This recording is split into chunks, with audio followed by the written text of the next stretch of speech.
6JVR Jamalapuram వారి రత్నాంజలి. మీ అదృష్టాన్ని మార్చుకోవడం ఇప్పుడు కల కాదు, 6JVRతో సాధ్యం.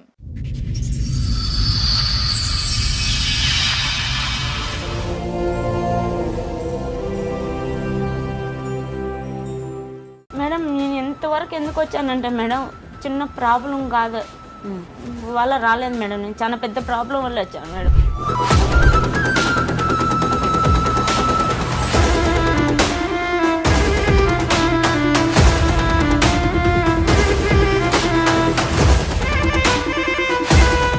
అసలు ఉన్నాయి మేడం రెండు మీ వల్ల చేస్తే ఒకటి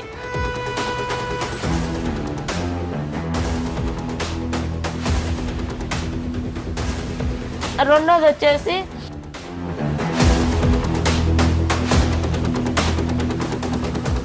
నా పరిస్థితి ఎవరికి రాకూడదు. దాన్ని నన్ను పెళ్లి చేసుకుని ఈ విధంగా మోసం చేసినారు. దాని సరైన ముగ్గురు అన్నదమ్ములు సార్ నా జీవితంతో ఆడుకుంటున్నారు సార్, నా జీవితంతో ఆడుకుంటున్నారు. దాని సార్ నా బాబు పాస్పోర్ట్ చేయించినాడు, అన్ని చేయించి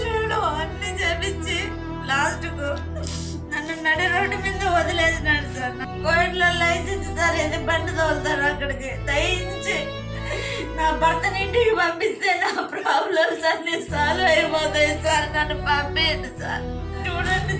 చూడండి సార్ అతనికి ఇంకొక పెళ్లి అయింది సార్. అతనికి చూడండి సార్ ఈ అమ్మాయిని పెళ్లి చేసుకున్నాడు సార్. ఆ విషయం నేను ఎవరికి చెప్పినా నమ్మలేదు సార్, నన్ను పిచ్చిది మెంటల్ది అంటున్నాడు సార్. అతను లవ్ చేసినట్టు మోసం చేసి మా వాళ్ళందరినీ పెళ్లి చేసుకున్నాడు మేడం. మీ ఆయన మీతో బానే ఉన్నారా? బాలేదు. కొట్టడం తిట్టడం లాంటిది ఏమైనా చేసేవాళ్ళ? నా కార్యాలు పుట్టాయి మేడం, కాళ్ళకు ఉన్నాయి, చేతులకు ఉన్నాయి మేడం. కానీ ఇవి ఉన్నాయని చెప్పేసి నువ్వు ఇట్లున్నావు, నువ్వు అట్లున్నావు, నా అందాన్ని ఎంచడము.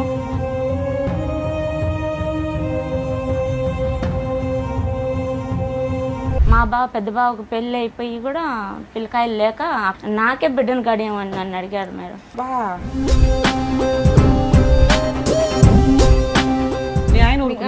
మా ఆయనకు చెప్తానంటే నువ్వే తప్పుడు దాని అవుతావు చెప్తే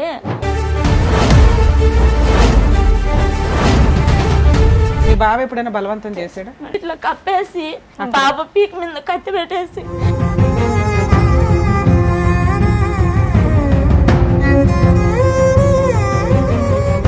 రెండు సార్లు నాకు తెలుసు మేడం మా భర్తలాగా వచ్చి నా పక్క పనుకున్నాడు మేడం నైట్ లో మబ్బులో.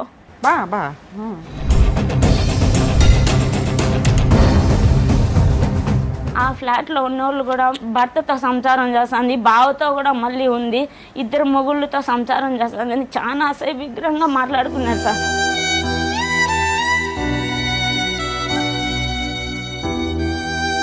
తర్వాత ఏమైంది లాస్ట్గా?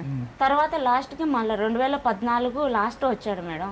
వచ్చి ఇంకా ఎంట్రీలు తీపిస్తాము బాబుకి అనుకునే లోపల మా చెల్లెల్ని నేను పెళ్లి చేసుకుంటున్నానని చెప్పి ఎంటర్ చేసేసాడు మేడం. మీ చెల్లిని చేసుకున్నాడా చేసుకోలేదా? తాలుబుట్టు కట్టాడు మేడం. ఆయన నాకు తాలుబుట్టు కట్టినాడు, ఇదే అని మళ్ళీ పీకి జోబులో కింద పడేసింది మేడం.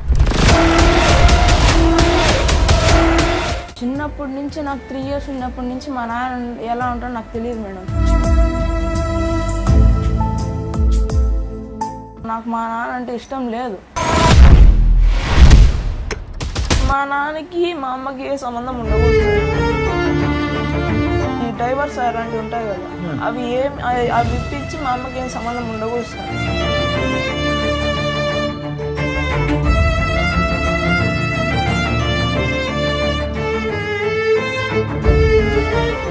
ఈ కార్యక్రమంలో మనతో పాటు ఉన్నారు ప్రముఖ హైకోర్టు అడ్వకేట్ రమ్యాకుల గారు. నమస్తే మేడం. నమస్తే అండి. ప్రముఖ సైకియాట్రిస్ట్ డాక్టర్ కళ్యాణ్ చక్రవర్తి గారు. నమస్తే సార్. నమస్తే మేడం. మేడం సార్, జ్యోతి గారు ఒక సమస్యతో రావడం జరిగింది. ఆవిడ సమస్య ఏంటో అడిగి తెలుసుకుందాం. జ్యోతి గారు రండి. నమస్తే మేడం. నమస్తే అండి. మేడం మీకోసం చాలా రోజుల నుంచి వెయిట్ చేస్తున్నాను మేడం. మేడం ప్లీజ్ కూర్చోండి, మాట్లాడదాం. జ్యోతి గారు ఎక్కడి నుంచి వస్తున్నారు? మేము రాజంపేట నుంచి వస్తున్నాం. రాజంపేట నుంచి. రాజంపేట. నేను ఇంట్లో హౌస్ వైఫ్. ఇంట్లో హౌస్ వైఫ్గా ఉన్నారు. హౌస్ వైఫ్, మిషన్ కుట్టుకుంటాను. ఓకే. ఇంకా అమ్మ వాళ్ళ ఇంట్లో ఉన్నాను మేడం ప్రస్తుతానికి. ఓకే. మీకు పెళ్ళయిందా? అయింది మేడం. ఎన్నేళ్ళ క్రితం అయిందండి? 2010లో అయింది. Love marriage arranged? అరేంజ్ మ్యారేజే, కానీ అతను లవ్ చేసినట్టు మోసం చేసి మా వాళ్ళందరినీ పెళ్లి చేసుకున్నాడు మేడం. ఒక మీరు లవ్ చేయలేదు కానీ అతను మిమ్మల్ని ఇష్టపడి మీ పెద్దవాళ్ళతో మాట్లాడి మిమ్మల్ని పెళ్లి చేసుకున్నాడు మేడం. ఓకే.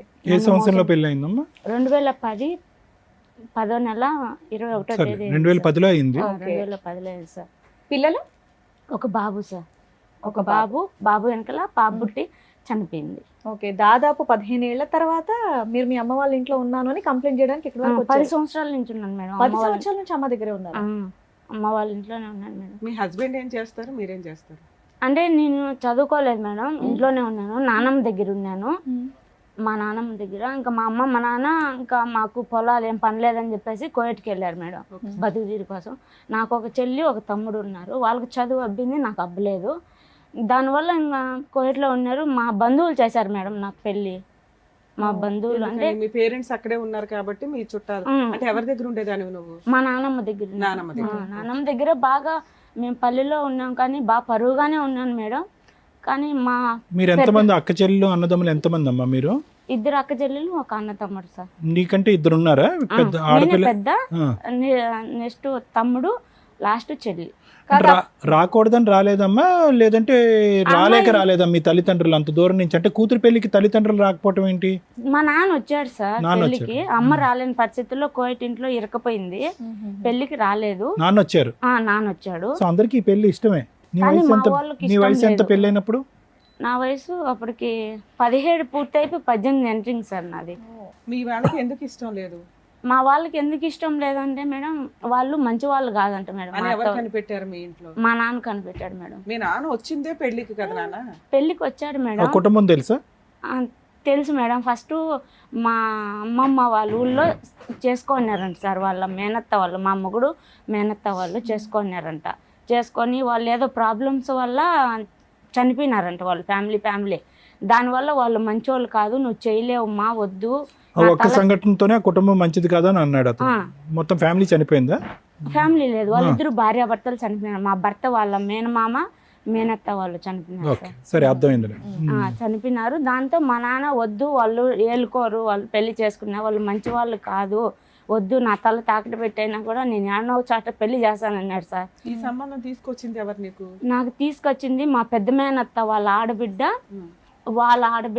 వాళ్ళ అన్నదమ్ములు. సంబంధం వచ్చిందని మీ నాన్నకి అమ్మకి ఫోన్ చేసి చెప్పుకుంటారు కదా, అప్పుడే మీ నాన్న అబ్జెక్షన్ పెట్టేయొచ్చు, మా అమ్మాయికి మేము వేరే సంబంధం చూసుకుంటాం.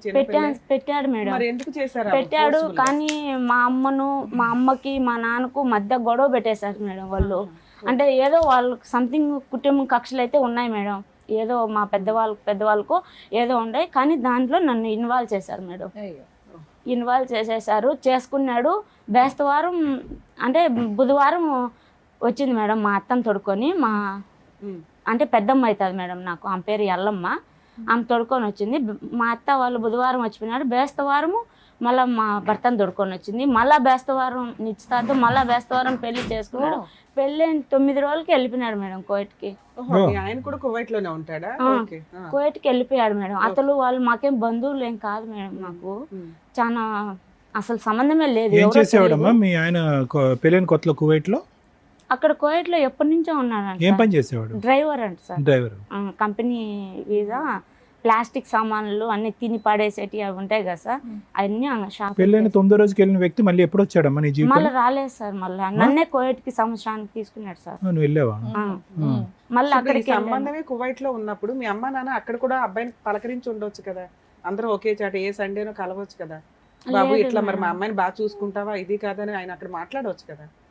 మాట్లాడలేదు మేడం, ఇక్కడ ఇంటి దగ్గరే వీళ్ళే మాట్లాడినారు మేడం. సరే, పెళ్ళైనాక అబ్బాయి అనటం ఏంటంటే నేను కువైట్ వెళ్ళిపోతాను, నీకు వీసా పాస్పోర్ట్స్ ఇవన్నీ వేసి తీసుకెళ్తాను అన్నాడు. ఒక 1 year కి తీసుకెళ్ళాడు. అక్కడ ఎవరెవరు ఉండేవాళ్ళు? అక్కడ నన్ను తీసుకున్నాడు. నన్ను తీసుకున్న తర్వాత మా బావ వాళ్ళు 2 ఉన్నారు.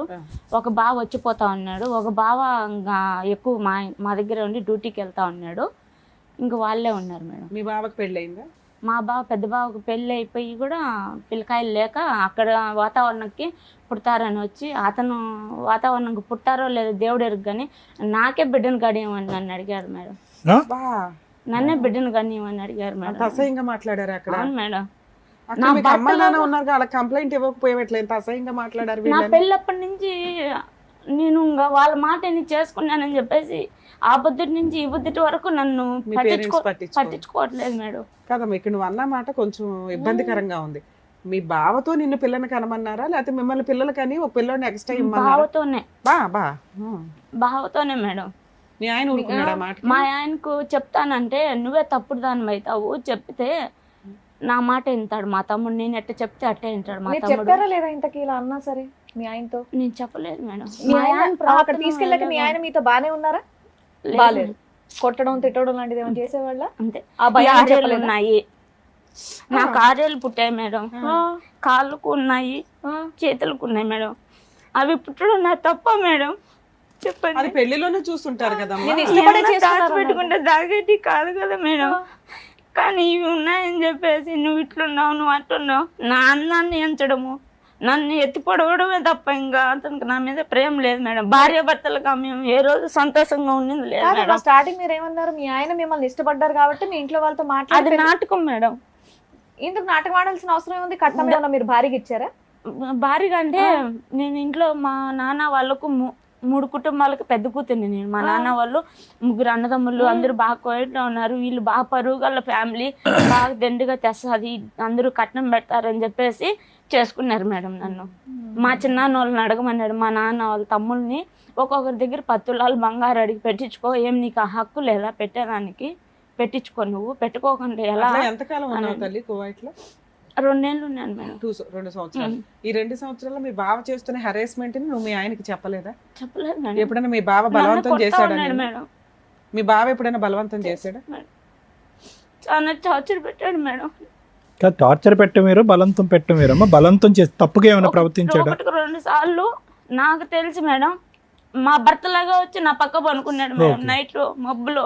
అంటే అదేంటమ్మా ఒకే ఇంట్లో ఉండేవారు అందరూ? ఒక రూమ్ లో మేడం, ఒక రూమ్ లో అందరూ మధ్యలో చెక్క కొట్టేసింటారు. ఒక హాలు, ఒక మంచం పడుతుంది, మంచం అంత ప్లేస్. మళ్ళీ ఒకసారి చెప్పమ్మా, నాకు అర్థం కాలేదు. ఒక రూమ్ లో ఒక చెక్క కొట్టినటువంటి గదుల్లో ఉన్నారు మేడం. నువ్వు, మా భర్త ఉన్నాడు, భర్త, నా బాబు ఉన్నాడు. బాబు పుట్టున్నాడు. బాబు అప్పటికే పుట్టేశాడు. 11 నెలలు అప్పటికి. ఇతను ఎక్కడ ఉండేవాడు? ఇతను మీ బావ మా దగ్గరే ఉండేవాడు సార్. సో అతను మొత్తం 4 ఉండేవారు. 4 ఉండేవాడు. వాళ్ళ ఆవిడ ఎక్కడ ఉండేది? వాళ్ళ ఆవిడ మళ్ళీ తీసుకున్నాడు మేడం ఇంటి దగ్గర నుంచి. మళ్ళీ నేను సో ఎప్పుడు పడుకోవటానికి అవకాశం ఏంటమ్మా? అంటే ఇతను డ్రైవింగ్ కి పోయినప్పుడా? డ్రైవింగ్కి పోయినప్పుడు కాదు సార్, ఇతను తెల్లారుజామున 3 గంటలకు 4 గంటలకు లేచి ఫ్రెండ్స్తో క్రికెట్ ఆడను, ఏదో ఇంకా సంథింగ్ ఆడిన పోతాడు సార్. నువ్వు లెక్క ముందే వెళ్ళిపోయాడు.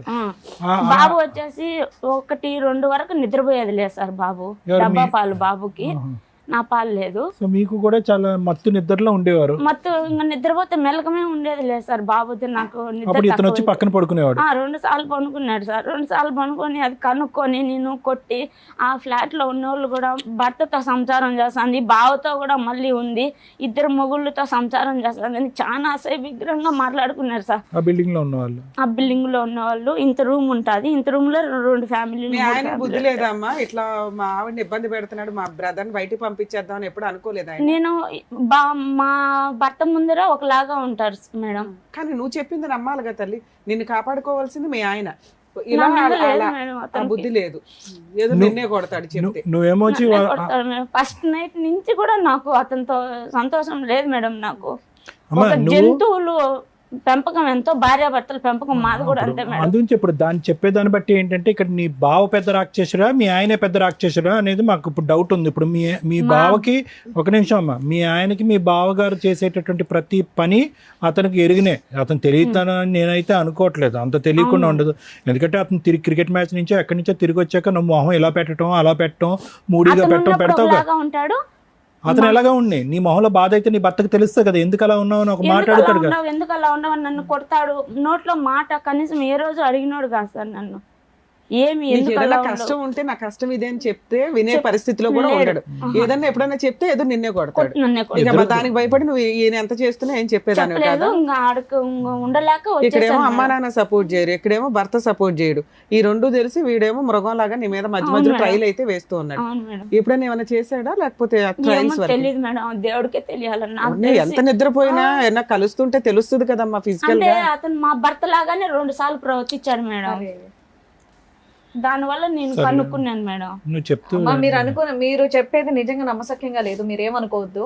ఎంత ఆ నిద్ర మాత్రం తెలియకుండా ఎందుకుంటుందమ్మా? ఒక పసిపిల్ల తల్లి అనుకో, పసిపిల్లడు కదులుతున్నాడా పక్క వెళ్తున్నాడా మినిమం సెన్సెస్ అనేవి ఉంటాయి ఎవరికైనా కనుక్కోలే సరే. మేడం నేను మళ్ళా. అరే ఆ మాత్రం తెలియకుండా ఎలా ఉంటది? భలే చెప్తున్నావే. సో నీ ఉద్దేశం ఏంటంటే కలిశాడు బలవంతంగా, నా పర్మిషన్ అది లేకుండా? దేవుడు తెలియదు. తెలియదు. నన్ను చెప్పకు, పిల్లోడు ఉన్నాడు కదా నీకు, అట్లా చేశాడు అంతవరకు, ట్రై చేశాడు అనేది నీకు తెలిసినంత వరకు. ఓకే వదిలే, ఇది అంత కంటిన్యూ సరే, చేశాడు. మీరు అక్కడే ఉన్నా అన్నారు కదా, మరి డెలివరీలు ఇవన్నీ ఏంటి, మీరు ఒక్కరే చూసుకున్నారా? అక్కడే ఉన్నాను మేడం. మా అత్త చూసింది మేడం డెలివరీకి. మీ అత్త కూడా అక్కడే ఉంటుందా? మా మేనత్త చూసింది. నాకు సో బాబు అక్కడే పుట్టాడమ్మా? బాబు అక్కడే పుట్టాడు. మీ అబ్బాయి పుట్టినాక కూడా మీ పేరెంట్స్ రాలేదా? నిన్ను దగ్గర తీసుకోలేదా? తీసుకున్నారు మేడం, దగ్గర తీసుకున్నారు. కానీ ఇతను బంగారు తెమ్మనేవాడు, పెట్టించుకోమనేవాడు. మా అక్కడ మీరు వాళ్ళు పని చేసేవాళ్ళ ఇంట్లోనే ఉండేవాళ్ళ? ఇంట్లోనే ఉన్నాను మేడం. బ్యూటీ పార్లర్ పనికి సరే. పంపిస్తా సరే, ఉన్నాడు. 2 ఏళ్ళు అక్కడ ఉన్నారు. దాని తర్వాత తర్వాత ఏం ఎప్పుడు వచ్చారు ఇండియాకి? ఇండియాకి 2014లో వచ్చేసాను మేడం. ఎందుకు వచ్చేసారు? అక్కడ టార్చర్లు ఉండలేక ఇంటికి ఆ భరించలేక వచ్చేసారు. బాబుని తీసుకుని మరి ఆడ ఉండేదానికంటే ఇంటికి వచ్చేదే బెస్ట్ అనిపించేసింది యా, సార్ నాకు. అండర్స్టాండ్ అమ్మా. సో ఇంటికి టికెట్ ఎవరు కొన్నారు? తిరిగి రావడానికి ఖర్చు ఎవరు పెట్టుకున్నారు? అతనే పెట్టుకున్నాడు. అతనే పెట్టుకున్నాడు. సో నువ్వు వెళ్ళిపోవటం అనేది అతనికి అభ్యంతరం ఏం లేదు. ఏం లేదు. వెళ్ళకూడదంటే నేను ఎప్పుడెప్పుడు టికెట్ కొని పోతానా ఉండేవాడు అని కాదు కదా. పంపించేశాడు మేడం. కాదు, వెళ్ళొద్దు అనుకునేవాడు, టికెట్ కొని ఉండేవాడు కాదు కదా. ఉమ్, సో నువ్వు వెళ్ళిపోవటమే అతనికి ఇష్టం. ఉమ్. మరి బాబు కూడా ఇష్టం లేదు అతనికి? 2 సంవత్సరాల అబ్బాయి, 3 సంవత్సరాల అబ్బాయి. కరెక్ట్ గా 2 సంవత్సరాలు 16 నెలలకు ఎత్తుకొచ్చినాను సార్. బాబుకి 16 నెలలు ఉన్నప్పుడు ఎత్తుకొని వచ్చాను. మళ్ళీ ఇంటికి వచ్చినప్పటి నుంచి మళ్ళీ పట్టించుకోలేదు సార్. సరే బాబు, కాదమ్మా, మరి పెళ్ళైన తర్వాత 9 రోజులకే అక్కడికి రప్పించేసాడని చెప్పేసి అన్నారు కదా మీరు. ఇక్కడి నుంచి వెళ్ళిపోయాడు మేడం, ఇంటి దగ్గర ఆయన నుంచి. రప్పించాల్సిన అవసరం ఉండేది కాదు కదా, మీరంటే ఇష్టం ఉంటే. నన్ను మళ్ళీ తీసుకున్నాడు మేడం చూపుకి. అందరూ మా వాళ్ళల్లో మంచిదానికి. ఇప్పుడు ప్రజెంట్ ఏం జరుగుతుందంటే అందరూ నాన్న, నువ్వు మంచిగా అక్కడి నుంచి వచ్చేటప్పుడు గొడవతో నీతో విడిపోతున్నాను అని చెప్పి వచ్చి ఉండకపోవచ్చు, అంతే? మంచిగా పంపించాడు. మంచిగానే, నువ్వు మంచిగానే వచ్చావు, అతను అతను మంచిగానే పంపించాడు. ఇక్కడికి వచ్చినాక ఆమె ముందు ఆ సంఖ్యలలో నుంచి బయటకు వస్తే చాలరా బాబా అని నువ్వు లౌక్యంగా ఇండియా వచ్చావు, అంతేనా? ఓకే, ఎందుకంటే ఆయన దగ్గరుండి గొడవ పడినాక ఎవడో టికెట్లు కొండవు, నువ్వు ఎడపోతా పో అంటాడు. నేను అతను ఇట్లా భర్తకు చెప్పుకోలేక ఇటు బావగారితో, అందులో మళ్ళీ మా తోడుకోడాలు వచ్చేసింది తీసుకొని. సరే, మీ అమ్మ నాన్న అక్కడే ఉన్నారుగా, అక్కడే ఉండి అక్కడే ఏదైనా పని చేసుకుంటూ ఉండొచ్చు. ఇండియాలో ఎవరున్నారు నాన్న నీకు? అమ్మ కోయట్ ఇంట్లో ఉంటది మేడం. అమ్మ సంపాదించలేదే మా తమ్ముడికి మాకు ఇల్లు గడవదు మేడం మాకు. అవును నాన్న. నాన్న ఉన్నాడు కదా, పోనీ మీ పిన్ని మేనత్ ఉంది, వాళ్ళంతా ఉన్నారు కదా, అక్కడే ఉండొచ్చుగా నువ్వు కూడా.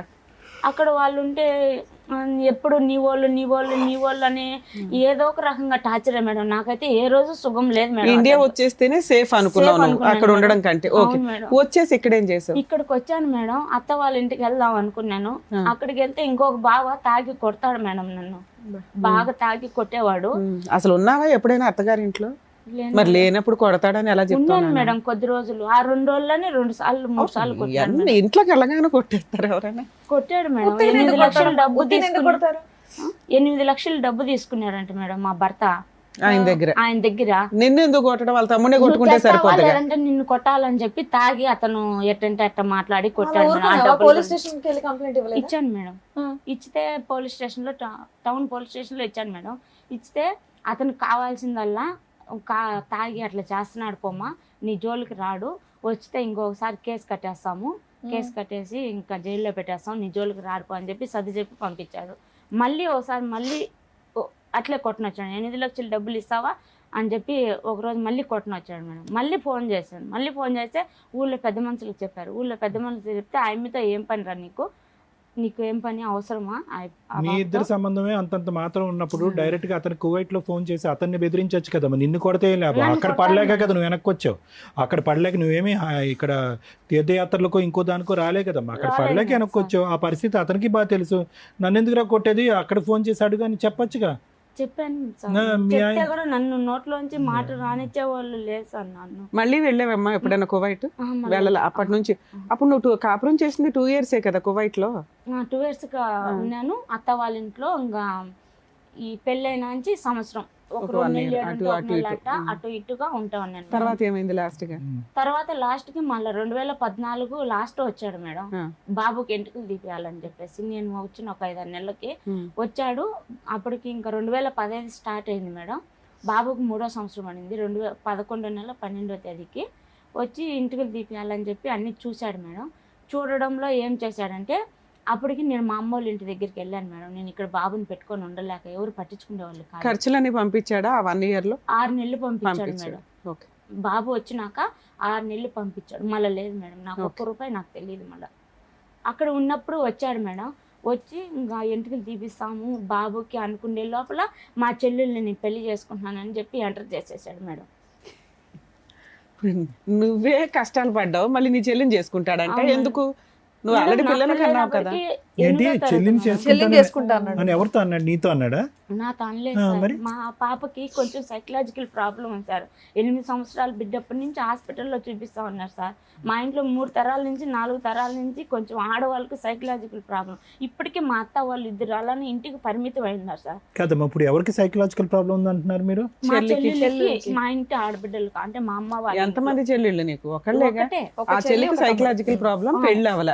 మీ ఆయన ఆ పిల్లని చేసుకుంటాను చేసుకుంటాను. ఒక్క నిమిషం, ఏంటమ్మా సైకలాజికల్ ప్రాబ్లం అంటే ఏంటమ్మా? అంటే నిన్ను చూస్తే నాకు కాదు, నిన్ను తిట్టా కొట్టా, ఇంట్లో సరిగ్గా వంట చేయకపోవడము, అలా మా మేనత్త గారికి. మీది మేనరికం అమ్మా? మీ అమ్మగారిది నాన్నగారిది? అవును సార్. ఓకే, ఇప్పుడు అర్థమైందిలేండి. అలా ఎన్ని మేనరికాలు ఉన్నాయి మీ పైన? మీ అమ్మగారు మా అమ్మ మా నాన్న సార్. వాళ్ళకి వాళ్ళ అమ్మ నాన్నలు వాళ్ళు అంటే వాళ్ళమ్మ వాళ్ళకి ఏమో తెలియదు, మేనరికం లేదు. లేదు నా ఇప్పుడు ప్రెసెంట్ మా నాన్న చెల్లెళ్ళకి 2 సైకలాజీ ప్రాబ్లం ఉంది. ఇంకా ట్రీట్మెంట్ తీసుకున్నారు. టాబ్లెట్ పడితే తప్ప వాళ్ళు పనుకోరు సార్. మీ చెల్లికి ఎప్పుడు ట్రీట్మెంట్ ఇచ్చారమ్మా? మా చెల్లెలకి 8 సంవత్సరాలప్పుడు చూపిస్తా ఉన్నారు సార్. చూపిస్తే ఆ అమ్మాయికి వయసు పెరిగే కొద్దీ సైకలాజికల్ ప్రాబ్లం వస్తుంది అని చెప్పి డాక్టర్లు చెప్పినారంట. పెరిగే కొద్దీ తగ్గిద్ది అన్నారా, పెరుగుతుందని? పెరుగుతుందని చెప్పి. ఎందుకంటే అది ఎంఆర్ కాబట్టి. అది అమ్మాయి డిసీజ్ కాదు. చదివేటప్పుడు టెన్షన్ గా ఏడవడం, నాకు తలనొప్పి వస్తుంది, నాకు కంతలు లాగుతున్నాయి అన్నాడు. నువ్వు నార్మలేనమ్మా? నాకు బాగుంటుంది. నాకేం అట్లా ఏం చదువుకున్నారమ్మా మీరు? ఎంతవరకు నేనేం చదువుకోలేదు సార్. ఊళ్ళో 5 వరకు చదువు అవ్వలేదు, అందుకే నాకు అవ్వలేదు సార్ చదువు. అంటే నువ్వు తెలివైన దానిలో ఉన్నావు అంటే. సరే సరే నాన్న, తర్వాత ఏమైంది? ఆ అబ్బాయి అట్లా అన్నాడు మీ ఆయన, మీ చెల్లిని చేసుకుంటానని. తర్వాత మేడం ఆయన వచ్చాడు మేడం. 2015లో వచ్చాడు. వచ్చేతలకి మా తమ్ముడిని తొడుకొని లోపలికి పోయింది మేడం మా చెల్లి. ఎందుకు తొడుకోమిందో తెలీదు. బాబుని చూసుకుంటే నేను బయటే ఉన్నాను. లోపలికి పోయి రూమ్లోకి పోయి వాకిలు వేసేస్తుంది మేడం. వాకిలు వేసి నేను ఆ మామనే పెళ్లి చేసుకుంటాను నేను అని చెప్పిందంట మేడం అమ్మాయి. చెప్పిన తర్వాత మా తమ్ముడు వచ్చేసి ఏడ్చుకుంటా వెళ్ళి మా వాళ్ళకి ఫోన్లు చేసి పిలిపించారు మేడం. పిలిపించి ఒక 30 మంది పైగానే వచ్చారు మేడం. పెద్ద మనుషులు అందరూ మా ఊరోళ్ళు వచ్చి ఇటు ఈ అత్తగారుల్లో ఇటు అమ్మగారుల్లో చెడు కాకుండా ఒక పంచాయతీ పెట్టారు మేడం. పంచాయతీ పెట్టి మా భర్తను రమ్మన్నారు మేడం. రా నువ్వు వచ్చి మాట్లాడాలా, మీ ఊళ్ళో పెద్ద మనుషులు తీసుకొని రా అని అంటే అతను వాళ్ళని తీసుకొని ఏం జరుగుతుందో తెలియకోకుండా, ఏం జరుగుతుందో తెలియదు మేడం. ఆ అమ్మాయి ఎందుకు చెప్పిందో అలా తెలియదు నాకు. నేను చూడలేదు. తమ్ముడు ఏం చెప్పలేదు. చేసుకుంటాను ఇట్లా బయట జరిగి ఇట్లా కప్పేసి మా పెద్దవాళ్ళు నన్ను తోసేశాడు మేడం. నన్ను బాబా పీక్ మీద కత్తి పెట్టేసి ఇప్పుడు ఎంత నెత్తి నోరు బాదుకున్నా కూడా ఎవరు నమ్మడం లేదు మేడం నన్ను. ఏదో ఇంట్లోనా పెద్ద మనుషులు తోసేశాడు. నమ్మకపోవడం ఏంటి? అందరూ చూస్తూ ఉంటారు కదమ్మా. నన్ను ఒక్కదాన్ని పంపించాడు మేడం మా వాళ్ళకి. సరే ఓకే, నమ్మకపోయినా పర్లేదు తల్లి, నువ్వైతే నమ్ముతున్నావుగా. మీ ఆయన ఇలా చేశాడు అనేది నీకైతే తెలుసు, అందుకే ఇంకా అప్పటి నుంచి నువ్వు కలవటం మానేసావా? ఇందుకు మీ చెల్లిని చేసుకున్నాడా చేసుకోలేదా? తాళబుట్టు కట్టాడు మేడం. ఆయన నాకు తాళబుట్టు కట్టినాడు, ఇదే అని మళ్ళీ పీకి జోబులో కింద పడేసింది మేడం. పెద్ద మనుషులు ఏం చేస్తున్నారు? పెద్ద మనుషులు లేరు, చీకట్లో ఈయన ఒక్కడే ఉన్నప్పుడు చేశాడు. వాళ్ళు కలిసి ఉన్నారా? మా అత్త వాళ్ళ ఇంట్లో చేశాడు మేడం. తర్వాత ఏమైంది? ఆ తర్వాత మళ్ళా పెద్ద మనుషులకి నన్ను పంపించాడు. నేను ఒప్పుకున్నా. ఏమని మా చెల్లెలు చేసుకునేది మా భర్తకి ఇష్టమే కదా, మీకేం బాధ, నేను చేసుకుంటాను అని చెప్పి ఆ మాట చెప్పి అంతవరకు పిల్లోడి పీక మీద కట్టి మా ఆడబిడ్డ ఇంట్లో పెట్టి పంపించాడా? మా ఆయనకి ఇష్టమే, నాకు ఇష్టమే, మా చెల్లిని చేసుకోవడం, మాకు లేని బాధ మీకేంటి అని పెద్ద మనుషులు చెప్పమన్నాడు. చెప్పేసావు నువ్వు. ఆ తర్వాత ఈయన తాళి కట్టాడు, ఆ పిల్ల ఈసురు కొట్టింది. ఆ పాపిస్తూ మాట చెప్పిన దాని వల్ల మేడం నాకు అందరికి దూరం అయిపోయినా. కనీసం ఇక్కడ వరకు మా నాన్న పిలుచుకోవచ్చాలని కూడా రావట్లేదు మేడం. ఆ తప్పుడు మాట కూర్చుని దానికి బిడ్డను చూసుకోలేక అసలు ఏం జరుగుతుందో కూడా తెలియలేదు మేడం. సరే నాన్న, ఇదంతా 11 ఏళ్ల క్రితం స్టోరీ కదా. కానీ ఇప్పుడు ఉంటారు మేడం. పెళ్లి చేసుకున్నాడా? పెళ్లి చేసుకోలే. ఆ అమ్మాయిని ఏమన్నా కువైట్ ఖతార్ తీసుకెళ్ళాడా? తీసుకెళ్ళాలా? ఆవిడ మన ఆవిడ ఉంది, ఆవిడకి ఏమైనా పెళ్లి అయిందా? ఆ సైకలాజికల్ ప్రాబ్లం ఉంది. ఆ అమ్మాయికి ఏమైనా పెళ్లి అయిందా? మళ్ళా మాట్లాడేసి పెద్ద మనుషులు శోధనం చేసుకొని సుమా మాట్లాడుకొని బెంగళూరుకి హాస్పిటల్లో తీసుకొని పోవాలని చెప్పి తీసుకోపోతా ఉన్నారు మేడం. బెంగళూరుకి మా నాన్న, మా తమ్ముడు, మా బంధువులు అందరూ తీసుకోపోతా ఉంటే చెక్ పోస్ట్ దగ్గరికి కిడ్నాప్ చేసి తడుకోబోతున్నారు ఒక అమ్మాయిని అని చెప్పి ఫోన్ చేసి పట్టించేశాడు మేడం మా ఆయన. పట్టించేసి అప్పటికి ఆ అమ్మాయి అసలు ఒళ్ళు మీద గుడ్డ ఉందా లేదా అన్నంలో ఏంలో పూర్తి పిచ్చిది అయిపోయింది. ఎక్కడ తీసుకెళ్దాం అనుకున్నారు? నిమ్హాన్సా?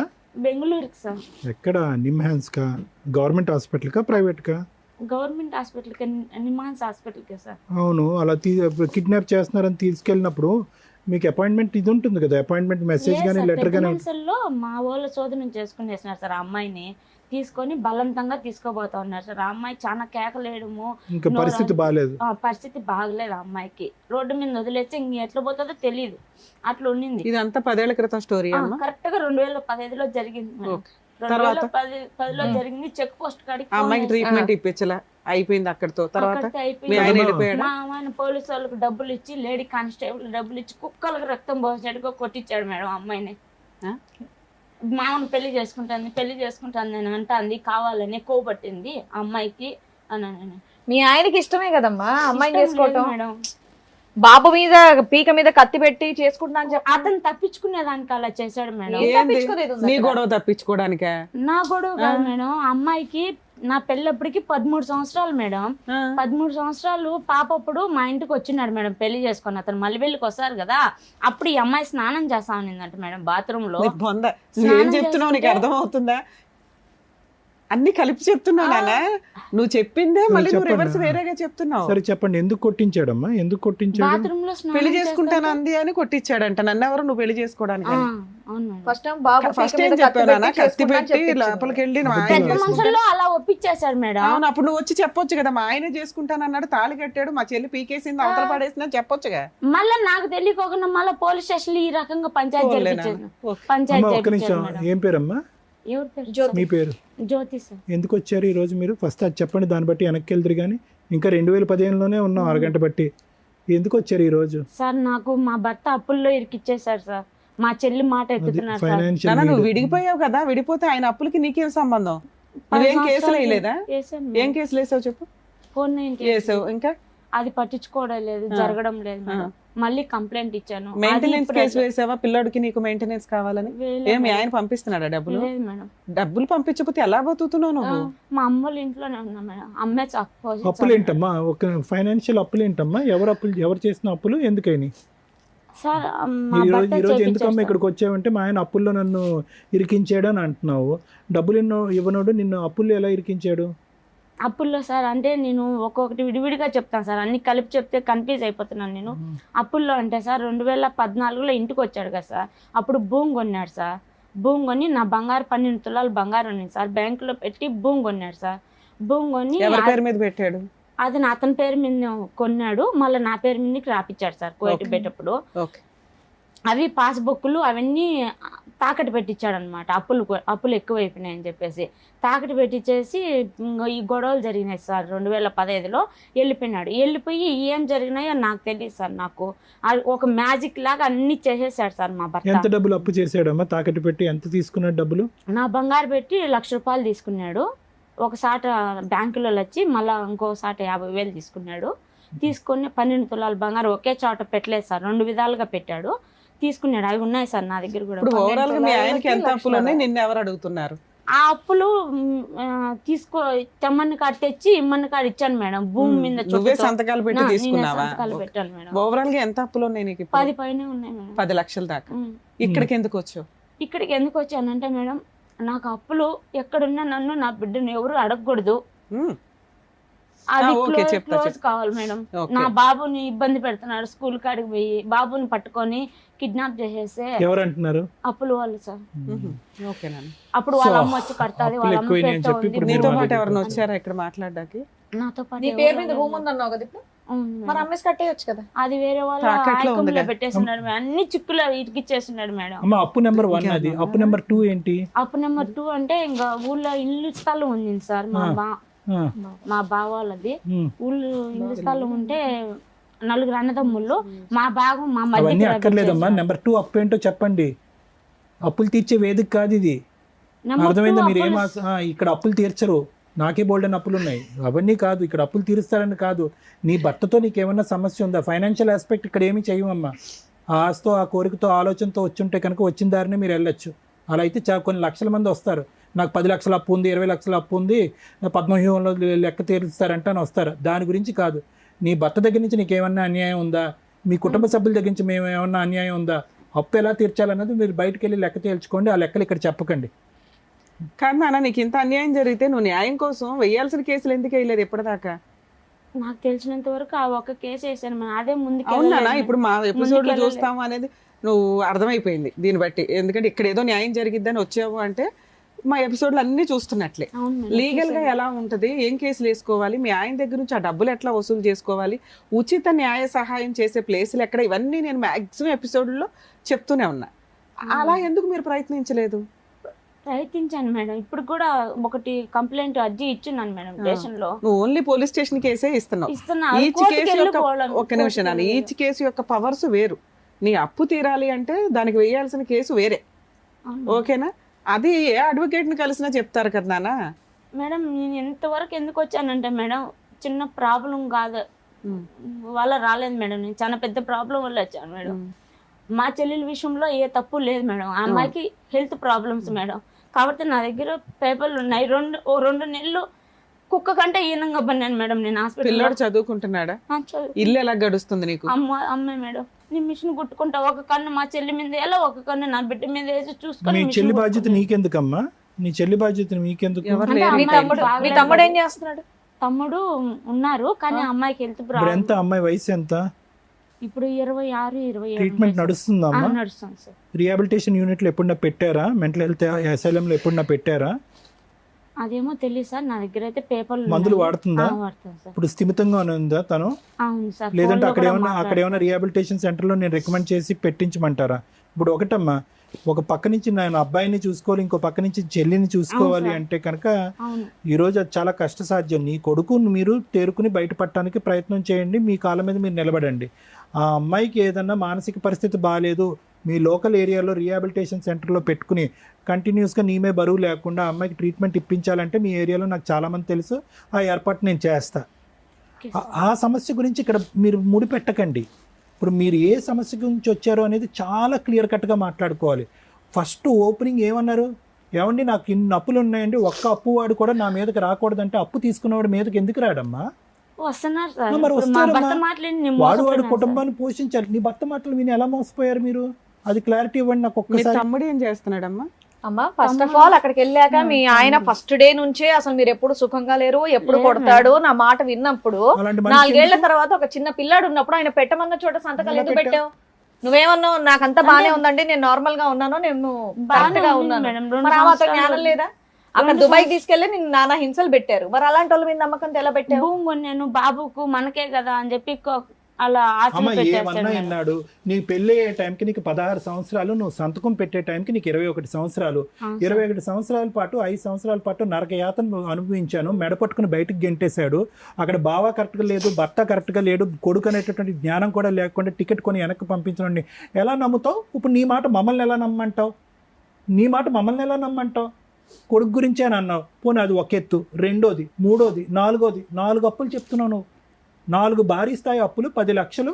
అప్పు ఇచ్చినోడు నా మీదకి రాకూడదండి, వాడికి మీరు ఏమైనా వార్నింగ్ అంటే మేము అలా చేయవమ్మా.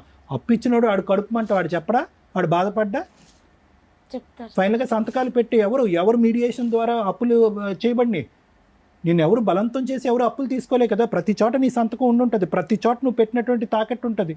అదే సార్ నేను చేసిన తప్పు. పెళ్ళైన తర్వాత ఇదేంటి దుబాయ్ ఒకసారి చేయొచ్చు, 2 సార్లు చేయొచ్చు అమ్మా. జీవితాలని పనంగా పెట్టి పిల్లోడి యొక్క భవిష్యత్తు పనం పెట్టి నరకం చూపెట్టేటువంటి రాక్షసులకి పదే అప్పులు సంతకాలు పెట్టి ఎవరు? నాన్న 2 క్వశ్చన్లు. 10 ఏళ్ళు అయింది నువ్వు అప్పు చేసి, అప్పులు ఊరుకున్నారా ఇప్పటిదాకా? బాండ్ రాపించుకుంటా ఉన్నారు మేడం. ప్రతిసారి బాండ్లు ఇప్పుడు ఎంత కట్టరా? 3 సార్లు రాపించాను మేడం. ఒక్కొక్కళ్ళు. నీ దగ్గర ఏమున్నాయని? అంటే నేనేం సొంతంగా తేలేదు మేడం, She's a మా భర్త mediation. చెప్పితే ఇచ్చారు కదా కాబట్టి నన్ను మధ్యవర్తిత్వం బలవంతం చేసి. పెట్టలేదు మేడం. అతని దగ్గర నుంచి ఆ రాబట్టుకోవాలంటే 8 లక్షల స్టోరీ ఉంది కదా మేడం. సైన్లు కావాలి కదా మేడం, అదే టైం ఇప్పుడు. ఉండాలి కదా వాళ్ళకు, డబ్బులు తీసుకోవాలంటే అట్లా రాపించుకుంటున్నారు. ఇప్పుడు అతను ఏం చేశాడంటే చచ్చిపోయినాడా బతికున్నాడా అనేది అడ్రస్ లేకుండా కోవిట్లో ఉండిపోయినాడు. కోవైట్ లో మీ అమ్మ వాళ్ళ నాన్న వాళ్ళు ఎతికితే దొరకరా? దొరకలేదు మేడం, మాకు టచ్ సరే. లేదు మేడం. మీ తమ్ముడు ఏం చేస్తున్నాడు ఇప్పటికి? తమ్ముడు పెళ్ళయింది, 2 పాపలు. ఆయన బాగానే ఉన్నాడు, ఆయన కుటుంబం ఆయన ఉన్నాడు మేడం. ఇంట్లో మీకేం ఖర్చులకు గానీ ఏమి ఇవ్వడు, అమ్మ చూసుకుంటాది, ఇస్తాడు. అక్కడ నుంచి మీ అమ్మాయి చూసుకుంటుంది, నువ్వు మిషన్ కుట్టుకుంటున్నావు.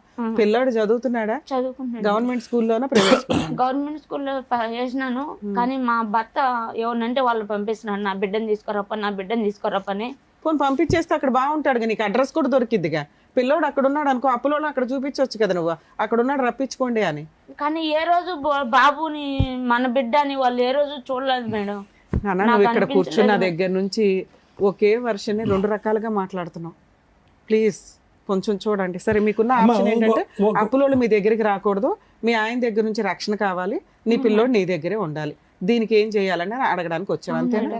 అలాగే మీ సిస్టర్ కి హెల్త్ ప్రాబ్లం ఉంది, సార్ ఏమైనా హెల్ప్ చేయగలిగితే అది కూడా, అంటే మేమే చెప్తున్నాం, ఈ ఆఫర్ కూడా మేమే ఇస్తున్నాం, నీకేం అడగాలో తెలియట్లేదు కాబట్టి.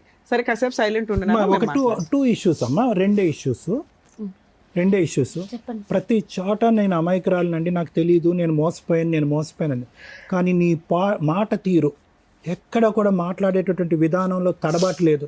మీ సిస్టర్కి మెంటల్గా బాగుండకపోవచ్చేమో, కానీ మీ చుట్టాలు ఎవరికన్నా సైకలాజికల్గా పోవచ్చు, కానీ నువ్వు చాలా తెలివైన దానివమ్మ. Let me make it a very frank opinion here. నువ్వు చాలా తెలివైన దానివి.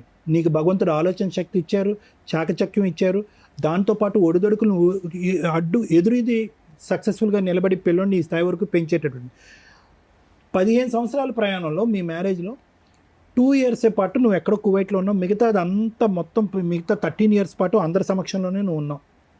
అందరికీ తెలుసు, LKG నుంచి UKG పిల్లోడు, 2nd standard పిల్లోడు కూడా జ్యోతికి వాళ్ళ భర్తకు పడుతుందంటే కనుక అందరికీ తెలుసు కదా. ఎవరైనా పోనీ జ్యోతి వాళ్ళ భర్త అన్యోన్యంగా ఉంటాం అనేది ఎవరన్నా చూసారా? ఎవరు చూడలేదు. మరి అందరూ వచ్చి నీ జుట్టు ఎందుకు పట్టుకుంటున్నారు? అందరూ అంటే సార్ అదే అంత మా చెల్లెల్ని ఇచ్చి పెళ్లి చేసినానని మా భర్త అలా చెప్పించినాడు సార్.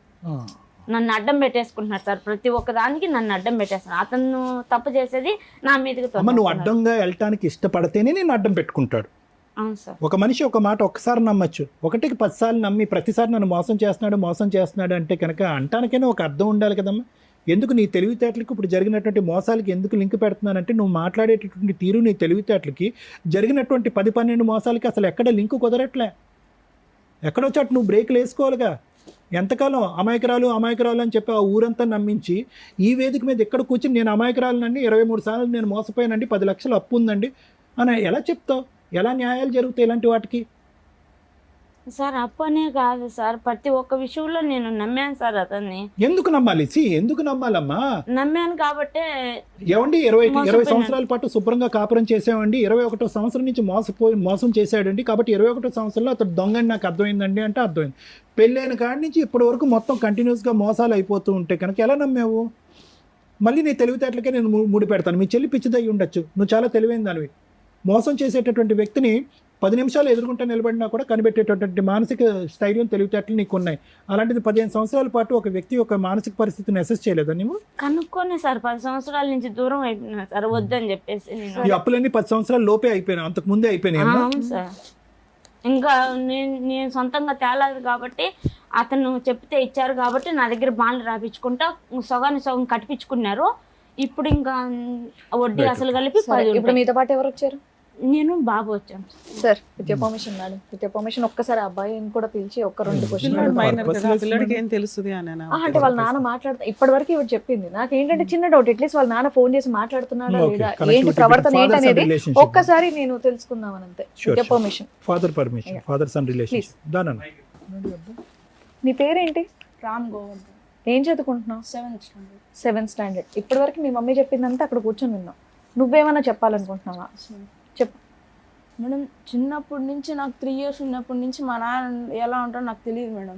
ఇప్పుడు వరకు ఫోటోల్లో అప్పుడప్పుడు చూసా, అంటే ఇప్పుడు చూడను. నాకు మా నాన్న అంటే ఇష్టం లేదు. ఫోన్లో మాట్లాడతాడు ఎప్పుడన్నా? మీ నాన్న లేదు. ఎప్పుడన్నా మీ ఇంటికి వచ్చాడా? నా పిల్లోడు నాకు కావాలి తీసుకెళ్ళిపోతానని ఎవరినైనా పంపించాడా? బయట వచ్చే నాన్న నిన్ను ఖతార్ తీసుకెళ్ళిపోతాను, దుబాయ్ తీసుకెళ్ళిపోతాను. స్కూల్కి వెళ్ళేటప్పుడు మధ్యలో ఫాలోయింగ్స్ అట్లా చేస్తూ ఉంటారు. వచ్చేవాడా? డైరెక్ట్ గా రాడు మేడం, ఎవరినైనా పెట్టించాడు. అలా నీకెలా తెలిసింది వాళ్ళు నీ కోసం వచ్చారని? అంటే శ్రీచక్ర స్కూల్లో చదువుతా ఉన్నాను మేడం, 1st to 4th. ఎన్ని సంవత్సరాల క్రితం స్టోరీ ఇది? ఇది ఫస్ట్ క్లాస్ నుంచి 1st class నుంచి 4th వరకు చదువుకుంటా ఉన్నాను. అంటే 2 years బ్యాక్. చదువుకునేటప్పుడు నేను థర్డ్ క్లాసు 4th క్లాసు ఈ 2 ఇయర్స్లో బాగా నేను వెళ్తూ ఉంటా కదా సింగిల్గా రోడ్డు దాటుకొని వెళ్తూ ఉంటా భయం లేకుండా. వెళ్ళేటప్పుడు అక్కడ రోడ్లో బండి వేసుకొని ఆగుంటారు మేడం ఎవరైనా ఇద్దరు. అప్పుడు ఇట్లా పిలుస్తారు, రే చిన్న ఇటు రారా అని. ఏం నా అన్నప్పుడు మీ నాన్న ఫోన్ చేసినాడు మాట్లాడు అని చెప్పి వీడియో కాలు వీళ్ళు ఫోన్ నాకు చూపిరు మేడం, ఇటు పెట్టి చూపిస్తారు. నాది నాకు ఎలా తెలిసిందంటే మా అమ్మకి చెప్పిన, మా అమ్మ అప్పటికి వచ్చేటప్పటికి వాళ్ళు ఉండరు, వెళ్ళిపోయి ఉంటారు. ఫోన్లే నాన్నే కదా మాట్లాడవచ్చుగా, మాట్లాడకూడదని నువ్వెందుకు అనుకున్నావు? చిన్నప్పటి నుంచి జరిగేది చూసానే ఉన్నాను కదా మేడం. నువ్వేం చూసావు నాన్న? నువ్వు పుట్టినప్పటి నుంచి మీ నాన్న ఎప్పుడు డైరెక్ట్ గా చూడలే, మీ అమ్మ చెప్పింది వినటమే తప్ప. అది అబద్ధాలు అయి ఉండొచ్చు కదా. మీ ఇంట్లో మీ పిన్న ఒకటి ఉంది, మీ అమ్మ కూడా అలాగేనేమో అమాయకురాలేమో అని నువ్వెందుకు అనుకోలే? అంటే నేను లేకుండా నాన్నతో మాట్లాడొద్దు నా అమ్మ ఎప్పుడన్నా చెప్పిందా? చెప్పలేదు సార్. మరి ఒకసారి మాట్లాడి ఉండాల్సింది. మీ నాన్న నీతో ఎలా మాట్లాడతాడో నీకు తెలిసి ఉండేదిగా. మాట్లాడమంటే ఫస్ట్ లో ఒకసారి మాట్లాడినా మేడం, ఫస్ట్ స్టార్టింగ్ లో. సరే ఓకే మాట్లాడలేదన్న. దానికంటే ఇంపార్టెంట్ పాయింట్, నీకు ఇప్పుడు 7వ తరగతి అంటే నీకు 12 సంవత్సరాలు నాన్న. Simple question. 13 8 ఉండాలా? ఈ కరోనా వచ్చినప్పుడు ఒక ఇయర్ స్కిప్ అయిందా? సరే పర్లేదు నాన్న, నువ్వు తెలివైన చాలా సక్సెస్ఫుల్ అవుతావు లైఫ్లో.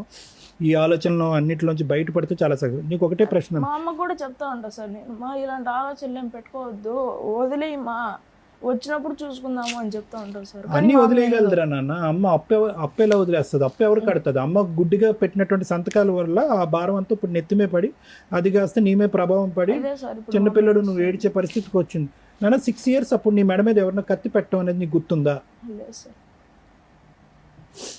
బాబు మెడ మీద కత్తి పెట్టినప్పుడు బాబు 3 సంవత్సరాలు బాబు 3 years అమ్మా.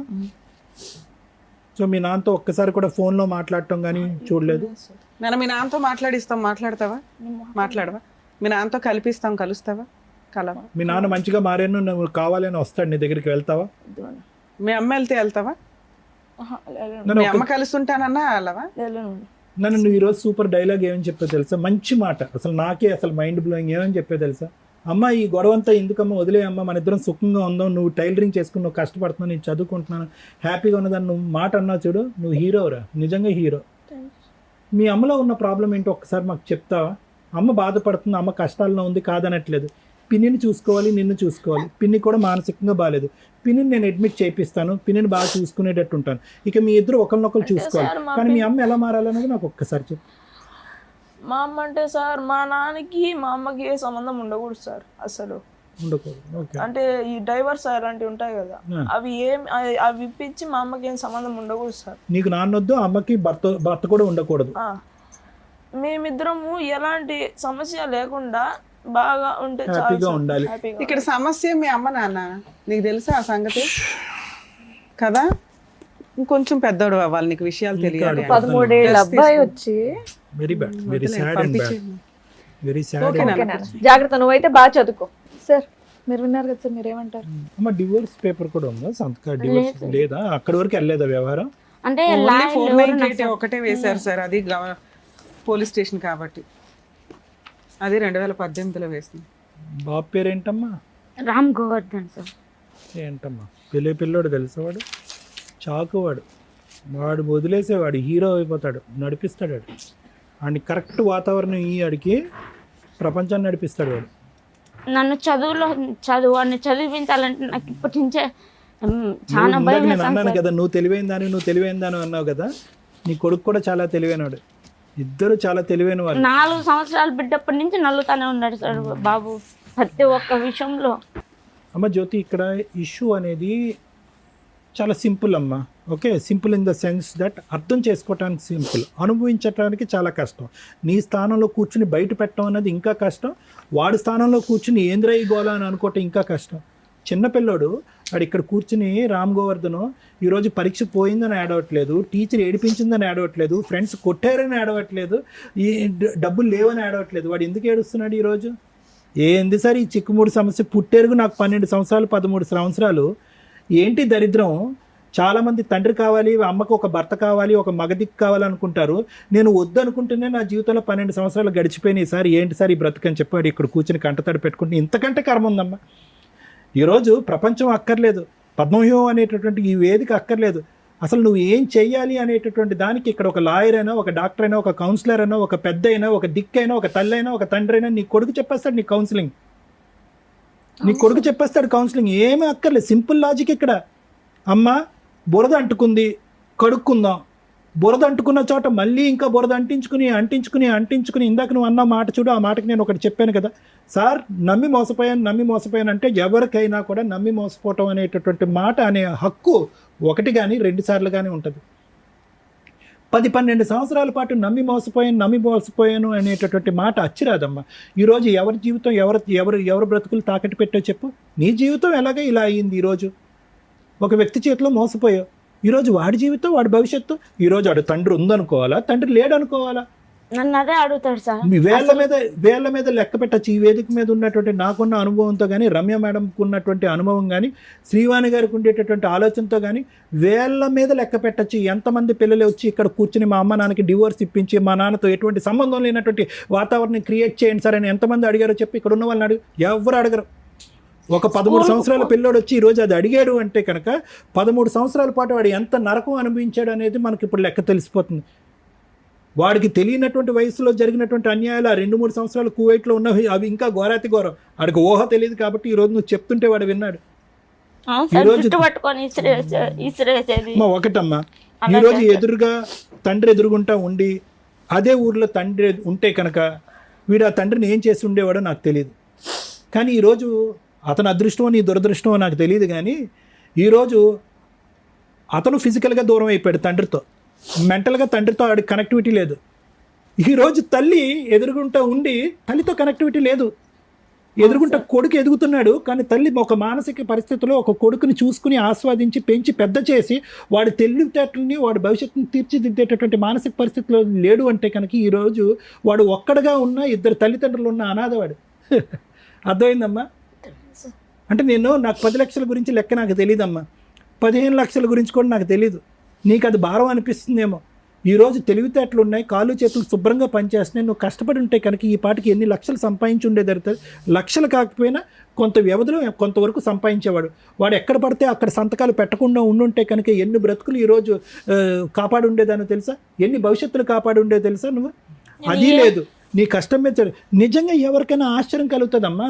ఈ అమ్మాయి మాట తీరులో తెలివి ఉంది, ఆలోచనలో తెలివితేటలు ఉంది, ఎవరు వెనక ముందు లేరు. ఓకే, చెల్లి తన మీద డిపెండ్ అయ్యి ఉందంటే కొన్ని సంవత్సరాల పాటు చెల్లి నీ మీద డిపెండ్ అయ్యింది.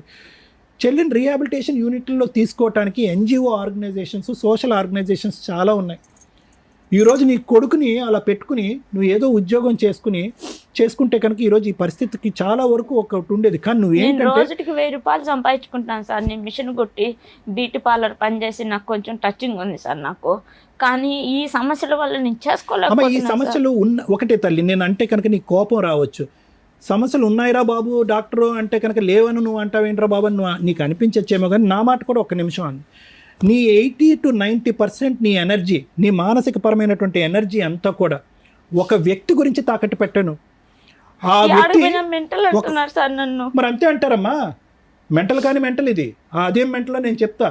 మీ సిస్టర్కి ఒక సైకలాజికల్ ప్రాబ్లం ఉంది, దానికి బెంగళూరు ఎక్కడెక్కడికో వెళ్ళి ట్రీట్మెంట్ చేశారు. ఇది కూడా ఒక విధమైనటువంటి సైకలాజికల్ ప్రాబ్లమే. ఎటువంటి సైకలాజికల్ ప్రాబ్లం అంటే ఊరు వాడ జనము కొడుకు అందరూ కూడా మొత్తుకుని ఈ దరిద్రాన్ని ఇక్కడితో వదిలేసేయమ్మా, నీ కాయ కష్టం చేసి నువ్వు బతుకు, రూపాయి అప్పు తీర్చుకో, ఆ దరిద్రుని అలా వదిలేసేయి. వాడు ఎక్కడో కువైట్లో ఉన్నాడు, ఇక్కడున్న వాడినే ఉద్ధరించలేకపోతున్నారు, ఎక్కడో కువైట్లో ఉన్న వాళ్ళని నువ్వెలా ఉద్ధరిస్తావు? నీ వయసు హరించిపోతుంది, నీ ఆలోచన హరించిపోతుంది, కొడుకు భవిష్యత్తు హరించిపోతుంది అనేటటువంటి ఆలోచన 10 మంది చెప్పినా రానటువంటి ఒక వ్యక్తిని నలుగురు ఏమంటారమ్మా? మెంటల్ అనరా? ఇక్కడ నేను చెప్పేది ఒకటి సింపుల్ లాజిక్ అమ్మా. ఆడు ఎదిగిపోతున్నాడు, వాడికి 13, తర్వాత 15, తర్వాత 17, 18, తర్వాత వాడు అంటాడు, అరే నీకు ఎవరెవరు ఉన్నారా అంటే కనుక మా నాన్న కళ్ళెదురుగుంటా లేడు సార్, మా అమ్మ కళ్ళెదురుగుంటా ఉన్నా లేదు సార్ అంటాడు. చాలా మందికి మీ నాన్న ఏడున్నాడు అంటే మా నాన్న లేడు చనిపోయినాడు అంటారు.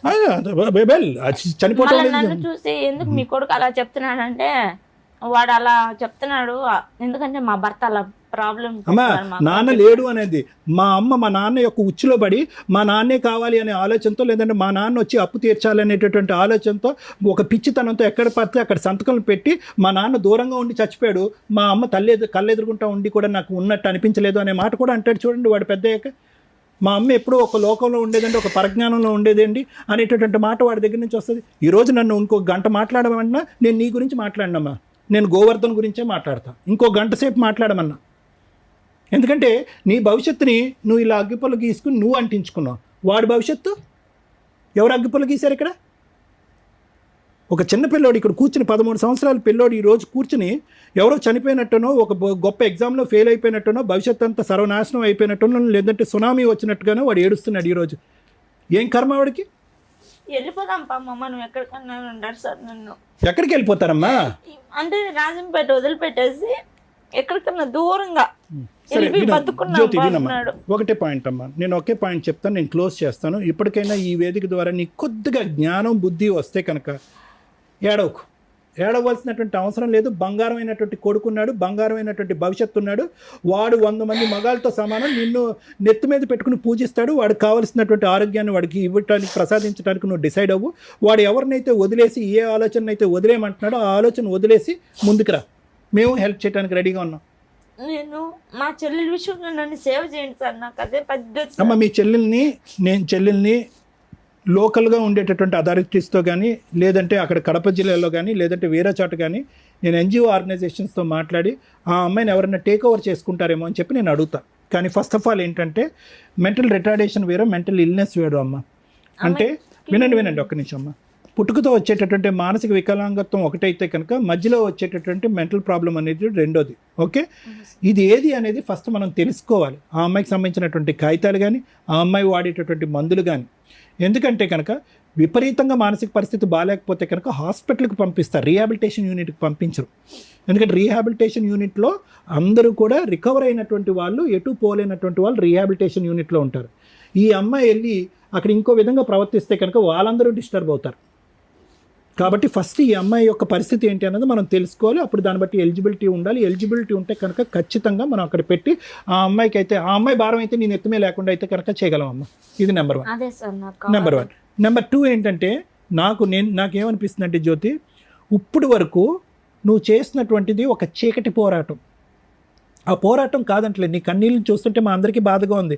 అరే, ఒక ఆడపిల్లకి ఇంత కష్టమా నా అనేటటువంటి వాళ్ళు లేరా, ఎవరు సపోర్ట్ లేరా, ఈ అమ్మాయి ఒక పెద్ద దిక్కుగా ఒక అమ్మాయిని చూసుకుంటుందా అనేటటువంటి బాధతో మా కడుపు తరుక్కుపోతున్నా కూడా ఈరోజు దిశ లేనటువంటి పోరాటంగా బాధేస్తుందమ్మా. ఎందుకు పోరాడుతున్నావో కూడా అర్థం కావట్లేదు. ఒక 2 బ్యాగులు కాగితాలు తీసుకుని వచ్చాయి, ఈరోజు దిశ లేదు. ఎటుపోతున్నావు? ఈ పోరాటంలో నువ్వు గెలిచేది ఏమి ఉండదు, ఓడిపోయేది మాత్రం చాలా ఉంటుంది. 10 లక్షలు కాదు, 1 కోటి రూపాయలు ఓడిపోయేది ఉంటుంది ఇక్కడ, పోగొట్టుకునేది. అదే ఇందాక గోవర్ధన్ భవిష్యత్తు గురించి నేను చెప్పాను. ఇది ఎప్పుడు, ఈ తెలివితేటలో ఆలోచన ఎప్పుడైతే ఉండాలి? 2 ఇయర్స్ పాటు దేశం కాని దేశంలో ఒక దుర్మార్గుడు, ఎవరు, మీ బావ, వాడు నీతో ఒక చెడుగా ప్రవర్తించి ఈ చేయకూడనటువంటి పనులన్నీ నీతో చేసినప్పుడు, నీ భర్త ఏమొచ్చి క్రికెట్ మ్యాచ్ ఆడుకోవటానికి వెళ్ళిపోయినప్పుడు, మళ్ళీ పుత్తూరులో ఇల్లు కొన్నా, 2 అన్నదమ్ముడు కొని అది నన్ను అక్కడ పెట్టాలని వినండి దానివల్ల అప్పులు. వినండి మేడం, వినండి. వాళ్ళిద్దరు దొందే. వీడికి తెలియంది వాడికి ఏం తెలియదు, వాడికి తెలియంది వీడికి అంతా తెలుసు. వాడు క్రికెట్ మ్యాచ్కి వెళ్ళినప్పుడు ఈడు నీ పక్కలో ఉన్నాడు అనేటటువంటి అంశం కూడా తెలుసు. సారీ, తప్పుగా అనుకోకండి. ఇవన్నీ కూడా అన్నీ తెలిసే. ఎక్కడా కూడా నీ భర్త 0.1% కూడా ఒక గుడ్నెస్ అనేటటువంటి అంశం లేనటువంటి వ్యక్తి. అతని ప్రేరేపణ, అతని ప్రోత్సాహంతోనే మీ బావ అనేటటువంటి వాడు అనేది నా అనుమానం. ఎటొచ్చి తీసి పక్కన పెట్టండి. వెనక్కి తిరిగి వచ్చారు. తిరిగి వచ్చిన తర్వాత ఏం చేయాలమ్మా? తిరిగి వచ్చిన తర్వాత ఏం చేయాలి? ఇంకా ఎగ్జాంపుల్స్, ఆలోచనలు లేవు. ఇదేంటి కనికరం లేకుండా మెడపట్టు గెంటేసినటువంటి వ్యక్తితో నేను ఎటువంటి సంబంధం పెట్టుకోవాలనేటటువంటిది అక్కడి నుంచి పోరాడి తెగొట్టుకుని ఉంటే సంవత్సరంలో అయిపోయి ఉండేది. ఈరోజు నువ్వు బిడ్డని అనేటటువంటి వ్యక్తిని కన్న తర్వాత వాడిని విస్మరించి వేరే పోరాటం చేయటం అనేటటువంటి దాన్ని నేను ఇచ్చే ట్యాగ్ లైన్ ఏంటంటే గుడ్డి పోరాటం. ఇప్పటికైనా ఏమీ మించిపోలేదమ్మా. బాబు వెనుకలు పాప కూడా చనిపోయింది సార్, అది పుట్టి చనిపోయిందమ్మా. ఇప్పటికీ ఏమీ మించిపోలేదు. నువ్వు ఈ డిప్రెషన్, మానసిక పరమైనటువంటి డిప్రెషన్ నుంచి బయటికి రా. మీ సిస్టర్కి ట్రీట్మెంట్ కాదు, నువ్వు కొద్ది ట్రీట్మెంట్ తీసుకుంటే కనుక కొద్ది మానసికంగా తేరుకుంటావు. ఎవరో కోరిక తీర్చవలసినటువంటి అవసరం లేదు. నీ కన్న కొడుకు కోరినటువంటి కోరికని తీర్చు. అది డివోర్స్ ఒకటి అడిగాడు, రెండోది ఎటువంటి సంబంధం, నాన్న గురించి ఎటువంటి ఆలోచన, ఆ వ్యక్తి యొక్క ప్రమేయము మా ఇంట్లో లేకుండా చూడండి, ఈ వేదికని నేను అదే కోరుకుంటున్నానని చెప్పి మేడంకి వచ్చి పాదావందనం చేశాడు. వాడు వచ్చి వాడికి ఉండేటటువంటి ఇంగితంలో మీరు 10% డెవలప్ చేసుకుంటే వాడి భవిష్యత్తు బ్రహ్మాండంగా ఉంటుంది. ఇది నా guarantee. Thank you sir. Madam 2 questions. Me property value ఎంత ఉంది ఇప్పుడు? ఇప్పుడు ఎకరా వచ్చి 9-8 పోతుందంట మేడం. ఎన్ని ఎకరాలు ఉన్నాయి మీకు? 4 ఎకరాలు మేడం. 4 ఎకరాలు ఉంది. అది డీకేట్ మేడం, పట్టాది కాదు ఆ సైడ్ అంతా. ఓకే, అలా అయినా అమ్మగలిగితే అమ్మొచ్చు. సో ఓకే, నీ పేరు మీద 4 ఎకరాల పొలం ఉంది. పాస్బుక్ నా పేరు మీద లేవు. ఎవరి పేరు మీద ఉన్నాయి? అంటే భూంగల్ వాళ్ళ పేరు మీదే ఉన్నాయి. ఆన్లైన్ లో ఎవరి పేరు ఎక్కిందమ్మా? ఇచ్చేసావు వాళ్ళకి. సో తాకట్టు పెట్టావు కాబట్టి తనఖా వాళ్ళ పేరు వాళ్ళ మీదకి దగ్గరే వెళ్ళింది. ఉన్నాయి. మీరు అమౌంట్ రిలీజ్ చేసినప్పుడు వాళ్ళు మళ్ళీ మీకు ఆమె ఇవ్వడం లేదు మేడం. ఇప్పుడు ఏమైనా అనేస్తుందా? ఏం చేసుకుంటారో చేసుకోండి అంటున్నారు. చేసుకోండి అంటుంది. ఇంకా వాళ్ళ దగ్గర ఎంత అప్పు ఉంది? వాళ్ళ దగ్గర నేను 3,50,000 కుదవ పెట్టాను మేడం. నేను తాకట్టు పెట్టాను పాస్బుక్లు అవి. ఇది పెట్టి కూడా ఇది 10 సంవత్సరాలు అవుతుంది. 10 సంవత్సరాల నుంచి ఇట్లా ఇరకపోయి 5 లక్షలు. ఇంకా బాండ్ పేపర్లు తీసుకుంటున్నారా? నీ డబ్బులు నువ్వు ఇచ్చేస్తే వాళ్ళు ప్రాపర్టీ ఇవ్వడానికి రెడీగా లేదు మేడం, 3 ఏళ్ళు అయిపోయింది. అయిపోయింది. ఇక 4 ఎకరాలు ఉంటాయి కదా. అంటే నాకు చెప్పలేదు కాబట్టి నేను అడ్డం తిరుక్కున్నా మేడం. అంటే పొజిషన్ లో నువ్వు లేవు. వాళ్ళే చేసుకుంటున్నారు, వాళ్ళే కౌలు చేసుకుంటున్నారు. ఏదో చేయలేదు, ఖాళీగా ఉందా? ఖాళీగానే ఉంది. నువ్వు టైం అయిపోతుంది కదా బాండుకు, రాపిచ్చిన బాండుకు నువ్వు ముందు చెప్పాలి కదా ఒక మాట. నాకు చెప్పుకోకుండా ఇప్పుడు అయిపోయింది నేను అమ్మేస్తున్నానంటే అది ఎలా అవుతుంది అని చెప్పి నేను అడ్డం మాట్లాడినాను మేడం. బీడ్ భూమి అమ్మా, సారీ మేడం, బీడా ఏం సాగులో డీకేటి బీడ్ ఉంది. అదే సాగులో బోర్ లేదా? వేసుకోవాలి, బోర్ వేసుకొని సాగుబడి సాగులో ప్రస్తుతానికి అయితే సాగులేదు. లేదు. ఎందుకు ఇట్లాంటి వాళ్ళందరూ సుమన్ టీవీకి, పద్మవ్యూహం ప్రోగ్రామ్కో లేకపోతే మేము ఎక్కడున్నామో అక్కడికో ఎందుకు వస్తున్నారు? ఈ స్టేజ్ నుంచి సుమన్ టీవీ తరపు నుంచి గవర్నమెంట్ని రిక్వెస్ట్ చేస్తున్నాను, ఇక్కడ ఇమీడియట్గా లీగల్ సపోర్ట్ దొరికిద్దానో, సైకలాజికల్ సపోర్ట్ దొరికిద్దానో, ఇమీడియట్ న్యాయం దొరికిద్దానో ఇక్కడ దాకా వచ్చేస్తున్నారు. గవర్నమెంట్ చెయ్యట్లేదా ఫ్రీ సర్వీసులు? గవర్నమెంట్కి సంబంధించిన ఫ్రీ కోర్ట్స్ లేవా? లీగల్ సెల్ అథారిటీస్ లేవా? ఎందుకు అవేర్నెస్ తీసుకురావట్లేదు ప్రజల్లో? మీరు అవేర్నెస్ తీసుకొని వస్తే ఇలాంటి షోల దగ్గర ఇట్లా ఏడుస్తూ జనాలు కూర్చోవలసిన అవసరం లేదు. జనాలంతా కట్టే ట్యాక్స్ ఎక్కడికి వెళ్తుంది? మీరు ఇచ్చే ఫ్రీ సర్వీసు అవేర్నెస్ జనాలకి తెలియకపోవడం వల్ల. ఆ చేసేది ఎలా ఉంటుందంటే కనీసం ఆ అడ్వర్టైజ్మెంట్ ఏంటో కూడా జనాలకి తెలియట్లే. ఈ రోజుకు కొంత మేము అవేర్నెస్ తీసుకురాగలుగుతున్నాం. లీగల్ సెల్ అథారిటీ ఒకటి ఉంది, న్యాయం కోసం అక్కడికి వెళ్ళండి, మీకు ఫ్రీ అడ్వకేట్స్ని కూడా ప్రొవైడ్ చేస్తారు అని చెప్పుకునే పరిస్థితికి మా వంతు ప్రయత్నం మేము చేస్తున్నాం. గవర్నమెంట్ కూడా రిపీటెడ్గా ఈ రోజున సోషల్ మీడియా ప్రతి ఒక్కళ్ళు వాడుతున్నారండి. సగం జీవితం సోషల్ మీడియాలోనే ఉంది ప్రతి ఒక్కళ్ళకి. ఫోన్ లేకుండా మనిషి బతకట్లా.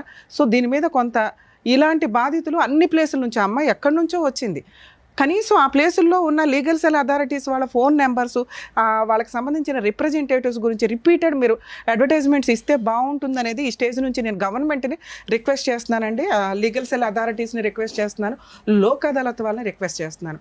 మీరు తలుచుకుంటే ఈ అవేర్నెస్ ఇట్లాంటి ప్రోగ్రామ్స్ మేము చేయాల్సిన అవసరం రాకుండా చేయొచ్చు. ఇది కొంచెం దృష్టిలో పెట్టుకుంటారని. కేసు గురించి మాట్లాడితే న్యాయం కోసం ఎక్కడెక్కడి నుంచో వచ్చేస్తున్నారు మేడం. వీళ్ళు ఎంత చేయగలరు, ఎంత చేయలేరు? మేము ఇక్కడ మా ప్రాక్టీసు అయిపోగా మిగతా టైంలో సాటర్డేసో సండేసో ముగ్గురం టైం చూసుకొని మా ప్రొఫెషన్స్లోంచి బయటకు వచ్చి మేము షో చేస్తుంటే పొద్దుటనక రాత్రి అనక ఎప్పుడో వచ్చేసి కూర్చుంటున్నారు. ప్లీజ్ కొంత మీ లోకల్లో లీగల్ సెల్ అథారిటీలకు సంబంధించి మేము చాలా చెప్తున్నాం. అక్కడ మీ వంతు హక్కుల కోసం మీరు ప్రయత్నించండి. అక్కడ అవ్వకపోతే మేమేం చేయగలం? సెటిల్మెంట్లు అనేవి కుటుంబాలకి సంబంధించిన తగాదాలు చేయగలుగుతాం, కానీ ఆస్తి తగాదాలు, అప్పుల తగాదాలు ఇట్లాంటివి ఈ స్టేజ్ మీద వర్కౌట్ అవ్వదండి. ప్లీజ్ దయచేసి మమ్మల్ని అర్థం చేసుకుంటారని నా రిక్వెస్ట్. అలాగే కొంతమంది అనేసుకుంటూ ఉంటారు, మేమేదో సిబిసిఐడి ఎంక్వైరీలు చేసి మీ పార్ట్నర్ యొక్క అక్రమ సంబంధాల చట్టాలు తీసుకొస్తామని. అవి రేర్ ఆఫ్ రేర్ కేసుల్లో వాళ్ళే తీసుకొని వస్తే మేము కూడా కొంత కరెక్టా కదా? ఎందుకంటే ఎవరు పడితే వాళ్ళ ఎవిడెన్స్లు తీసుకొస్తే వేసేయండి అని, కానీ సోషల్ మీడియాలో వేయలేం కదా. అవన్నీ మేము కొంత ఎంక్వైరీ చేసుకునే చేస్తాం, కానీ మేమే ఎంక్వైరీ చేయడం అనేది ఉండదండి. ఈ టైం ఇవ్వడమే మా ముగ్గురికి మా వంతు ప్రయత్నంగా మేము సోషల్ సర్వీస్ చేస్తున్నాం. ప్లీజ్ అర్థం చేసుకుంటారని మా రిక్వెస్ట్ ఇక్కడ నుంచి.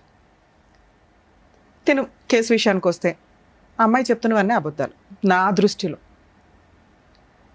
తన ఇమాజినేషన్ వేరు, తన ప్రాక్టికాలిటీ వేరు, తన కష్టం వేరు. చెప్పేవాడికి వినేవాడు లోకువా అంటే మా స్టేజ్ మీద అది ఉండదు. మేము చెప్పే ప్రతి మాటకి చాలా వాల్యూ ఉంటుంది. ఎందుకు అంటే తనలాగా బాధపడే వాళ్ళకి ఏది నిజం ఏది అబద్ధం. తను వచ్చి ఫస్ట్ ఏదో దండం పెట్టేసిందని కాదు, నిజం మాట్లాడడం నాకు అలవాటు. ఇక్కడ ఆ అమ్మాయి నిజంగా కష్టాల్లో ఉంది. ఆ కష్టాలు మిక్సింగ్. తను చెప్తున్న క్రూయాలిటీ చాలా సివియర్ ఉంది, అది నమ్మశక్యంగా లేదు. అంత క్రూయాలిటీ ఉన్న అమ్మాయి ఆయన్ని వదిలించుకోవడానికి పారిపోయి ఇండియా వచ్చాను, అబద్ధం. ఎందుకంటే ఇండియా వచ్చిన తర్వాత అత్తగారి ఇంట్లోనే ఉంది. అలాగే అతను వచ్చాడు, మళ్ళీ సెకండ్ ప్రెగ్నెన్సీ వచ్చింది, అలాగే ప్రాపర్టీ కొనుక్కున్నారు, కొన్నది భార్య పేరు మీద పెట్టాడు. ఇవన్నీ కూడా ఆ అమ్మాయి క్యారెక్టర్ మంచిది అని చెప్పడానికి నేను మాట్లాడుతున్నాను. తనకి తెలియక క్రూయాలిటీని ఎక్కువగా చెప్తే ఇంప్రెషన్ పడుతుందేమో, నాకు జరిగిన అన్యాయం గురించి. భర్త కొట్టకుండా ఉంటాడా? ఈ కేసులో కొట్టే ఉంటాడు, కానీ తను చెప్తున్నంత సివియారిటీ లేదు. బావ అక్రమంగా దృష్టితో చూడలేదా అంటే మేబీ చూసే ఉండొచ్చు, కానీ తను చెప్తున్న అటెంప్ట్ జరగకపోవచ్చు. ఇక్కడికి వచ్చినాక 10 ఏళ్ల నుంచి భర్త విడిపోయాడండి, టచ్లో కూడా లేదనేది అబద్ధం. ఎందుకంటే భర్త వచ్చి ప్రాపర్టీస్ కొన్నాడు. మరి ఇక్కడ ప్రాబ్లం ఏంటి? ఆల్రెడీ జీన్స్లోనే ఉంది. సిస్టరు రోడ్లమ్మడి పడి తిరుగుతుంది, ట్రీట్మెంట్ ఇచ్చేవాళ్ళు లేరు. మేనత్తలు తిరుగుతున్నారు, ట్రీట్మెంట్ ఇచ్చేవాళ్ళు లేరు. ఎందుకంటే భారతదేశంలో ఉన్న 140 కోట్ల జనాభాలో వీళ్ళు ఒక నీటి బొట్టు, ఇలాంటి వాళ్ళు ఓ నదే ఉండొచ్చు. ఎందుకంటే వాళ్ళ ఆలోచన విధానం వాళ్ళకి తెలియదు, ఎలా థింక్ చేయాలి. ఎడ్యుకేటెడ్స్ వేరు, కష్టపడి సంపాదించుకునే వాళ్ళు వేరు, అమాయకంగా ఉండేవాళ్ళు వేరు. ముందు ఇక్కడ కరెక్ట్ లేకపోతే పాప మా అమ్మాయి ఏం చేయగలిగింది? ఏదో చెప్పుకుంటూ ఏదో ఫ్రీగా ఎక్కడ దొరికిద్ది. ఓన్లీ జనాలకు అవేర్నెస్ ఉన్నది పోలీస్ స్టేషన్. పోలీస్ స్టేషన్కి ఈ అమ్మాయి ఇలా వెళ్ళి చెప్తే ఏ పోలీసులన్నా ఓపిక్గా తీసుకుంటారా? ఎందుకంటే చాలా కేసుల్లో వీళ్ళది ఒక కేసు. తనకి ఎక్కడ న్యాయం జరగల. ఏంటి అంటే తన ఆలోచనలో తనకున్న కష్టం, ఆ కష్టాన్ని పిల్లోడికి నూరు పోసేసింది. వాడి ఊహ తెలిసిన దగ్గర నుంచి అమ్మ చెప్తుందే విన్నాడు. కర్మ. ఇలాంటి జీవితాలు కొన్ని 100 కోట్ల ఫ్యామిలీస్ ఉండుంటాయి. ప్లీజ్, ఇది రిక్వెస్ట్ అండి. ట్రీట్మెంట్ జ్వరం వస్తే ఏ రకంగా మెడికల్గా వెళ్తామో, వేరే కంట్రీస్లో జస్ట్ డిప్రెషన్ వచ్చినా ఇమ్మీడియట్గా సైకియాట్రిస్టుల దగ్గరకో సైకాలజీ కౌన్సిలింగ్లకో వెళ్తూ ఉంటారు. మనకేంటంటే దాన్ని పిచ్చి అనుకొని భయపడుతూ ఉంటాం. నో, ఇప్పుడున్న ప్రాబ్లమ్స్కి ఒకరికొకరికి షేర్ చేసుకోవడానికి లేరు. ఇక్కడ ఈ పిల్ల మేజర్ ప్రాబ్లం అదే. తన కష్టాన్ని షేర్ చేసుకోవడానికి సిస్టర్ కూడా కాన్షియస్లో లేదు. మరి ఎవరికి చెప్పుకోవాలి? ఈ అమ్మాయి ఎవరికైనా చెప్తే నస. మీరే ఒక 1 అవర్ వినడానికి ఇంత అయ్యి ఉంటారు, మేము 3 అవర్స్ నుంచి వింటున్నాం. ఎందుకంటే మాకు ఓపిక ఎక్కువ. ఇలాంటివి వచ్చినప్పుడు కనీసం ఫ్రెండ్స్ ఉంటే ఆ అమ్మాయికి ఫైనాన్షియల్ సపోర్ట్ కూడా అవసరంలా. Free legal. ఆ అమ్మాయికి ఉన్న ఈరోజు కష్టం లీగాలిటీయే. ఎందుకంటే ఆవిడ బ్రెయిన్తో ఆవిడ బతికేస్తుంది, వాళ్ళ చెల్లిని చూసుకుంటుంది, అమ్మ ఉన్నంతలో ఏదో ఫైనాన్షియల్గా సపోర్ట్ చేస్తుంది, తమ్ముడు కూడా సపోర్ట్ చేస్తున్నాడు, నాన్న అంతే కదా, ఉన్నంతలో అవి నడుస్తున్నాయి. ఈ ఎఫెక్ట్ ఎవరి మీద పడిందంటే తన మీద, పిల్లోడి మీద ఎక్కువ పడింది. పిల్లోడు ఒక టాయ్ లాగా తయారైపోయాడు. ఇక ఈ పాపం ఎవరు వేసుకుంటారంటే పరిస్థితుల ప్రభావం. ఒక అమ్మాయిని పెళ్లి చేసుకొని ఆ అమ్మాయి నచ్చలేదు అంటే మీ ఆయన ఈరోజు వరకు డైవర్స్ కేసు వేయలే. నిన్ను వదిలించుకోవాలంటే 1 నిమిషం పని. ఆయన వేరే కంట్రీలో డైవర్స్ వేయలే. ఇక్కడ నీతో 498 కేసు వేసి వచ్చినాక సెటిల్మెంట్ కావాలని అడగల. అలాగే పిల్లాడికి సంబంధించి నాకు ఈ అబ్బాయి వద్దు అని తప్పించుకొని ఎక్కడ తిరగట్లా. నువ్వు ముందు స్ట్రాంగ్గా ఉంటే మీది ఒక రకంగా కౌన్సిలింగ్ ఇస్తే అన్యోన్యమైన కాపురమే. నీ 6 ఏళ్ళు ఉన్నాయనో లేకపోతే నువ్వు ఇలా ఉన్నావనో అబ్బాయి నిన్ను ఎక్కడ పంపిలే. ఎందుకంటే చాలా అందంగా ఉన్నావు, నీకు తెలియదేమో. ఇంతకంటే అద్భుతమైన అమ్మాయి ఏ భర్తకి దొరకరు అక్కడున్న ఆయన కెపాసిటీని బట్టి. నిన్ను చూసే పెళ్లి చేసుకున్నాడు, నీతో 2-3 సంవత్సరాలు కాపురం చేశాడు, ఇండియా వచ్చినాక కూడా నీకు ప్రాపర్టీ కొన్నాడు. ఇక్కడ కష్టం ఏంటంటే ఆ ప్రాపర్టీ రోడ్డు పాలైపోయింది. నువ్వు ప్రాపర్ లీగల్ ఫైటింగ్ చేయకపోవడం వల్ల, అంటే నీకు తెలియదు, నిన్ను అనట్లా ఇక్కడ. ఎందుకంటే అడ్వకేట్స్ని పెట్టుకోవడం అనేది ఈ రోజున ఎంత కాస్ట్లీ అయిపోయిందంటే అది 10 రూపాయల 1,00,000 రూపాయలు అనే పక్కన పెడితే అది నీ రేంజ్కి ఎక్కువే. ఎందుకంటే ప్రతి రూపాయి నీకు ఇంట్లో అవసరం. మీ అమ్మ అక్కడ కష్టపడి తీసుకొచ్చి పంపిస్తుంటే మీరు ఇల్లు గడుస్తుంది, మీకు పిల్లోడిని చదివిస్తున్నావు ఉన్నంతలో. నువ్వు 100% మీ సిస్టర్ కోసం నువ్వు ఆలోచిస్తున్నావు. చూడు మేడం, 1 నిమిషం మాట్లాడినాను. మా చెల్లెల విషయంలో ఆ పాపది ఏం తప్పు లేదు మేడం. నాన్న అది కూడా మాట్లాడతా. మీ సిస్టర్కి ఉన్న సైకలాజికల్ ప్రాబ్లము పెద్ద మనుషులంతా ఆ అమ్మాయి బట్టలు కూడా ఒంటి మీద ఉన్నాయో లేదో అని తీసుకెళ్ళే అంతా అన్నావు. మీ ఆయన మీ సిస్టర్ని పెళ్లి చేసుకోవడం అనేది నమ్మసక్యం కాదు. ఒకవేళ అలా ఏదైనా చేసినా లీగల్గా అది వ్యాలిడ్ కాదు. సైకలాజికల్ ప్రాబ్లం ఉన్న అమ్మాయిని కానీ మైనర్ని కానీ ఎవరైనా పెళ్లి చేసుకుంటే అది లీగల్గా వ్యాలిడ్ కాదు. వాళ్ళ మీద కంప్లైంట్ ఇస్తే చాలా సీరియస్ ఉంటుంది. మీకు కావాల్సింది ఏంటిది? Free legal advocate, free legal advice.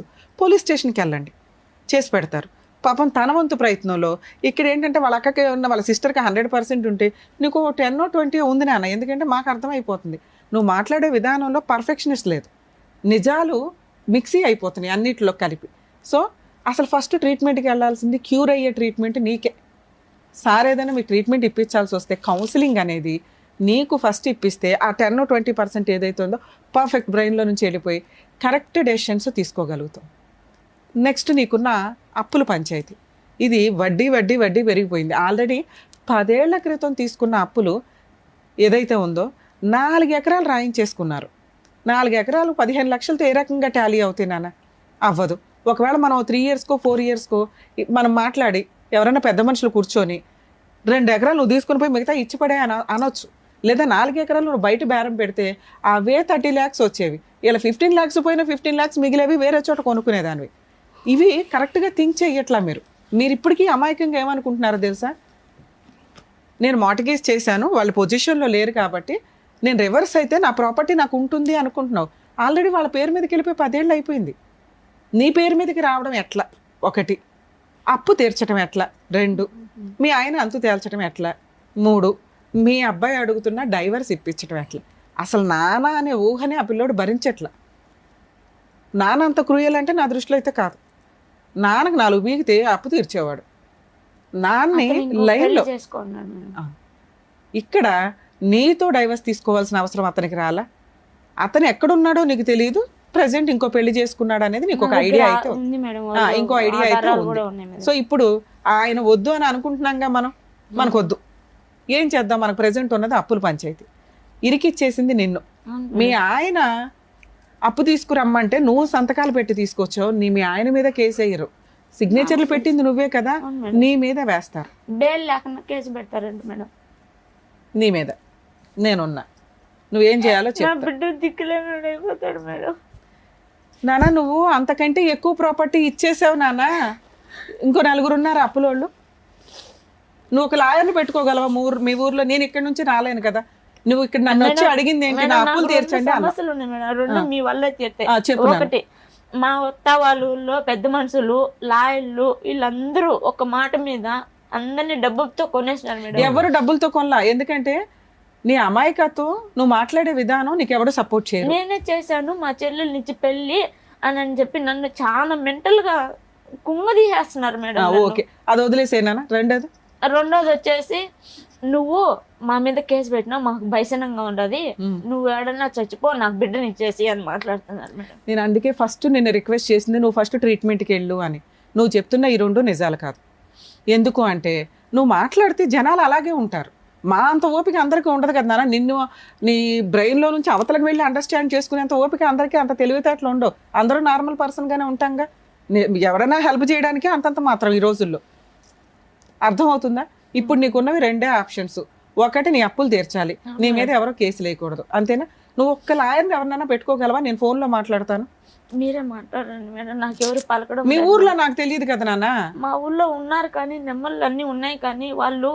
అమ్మా, మీరు మీ ఊర్లో ఒక చిన్న అడ్వకేట్ని ఎవరినైనా పెట్టుకోగలరా? నేను ఫోన్లో మాట్లాడతాను వాళ్ళతో, ఏం కేసులు వేయాలి ఏంటి అని.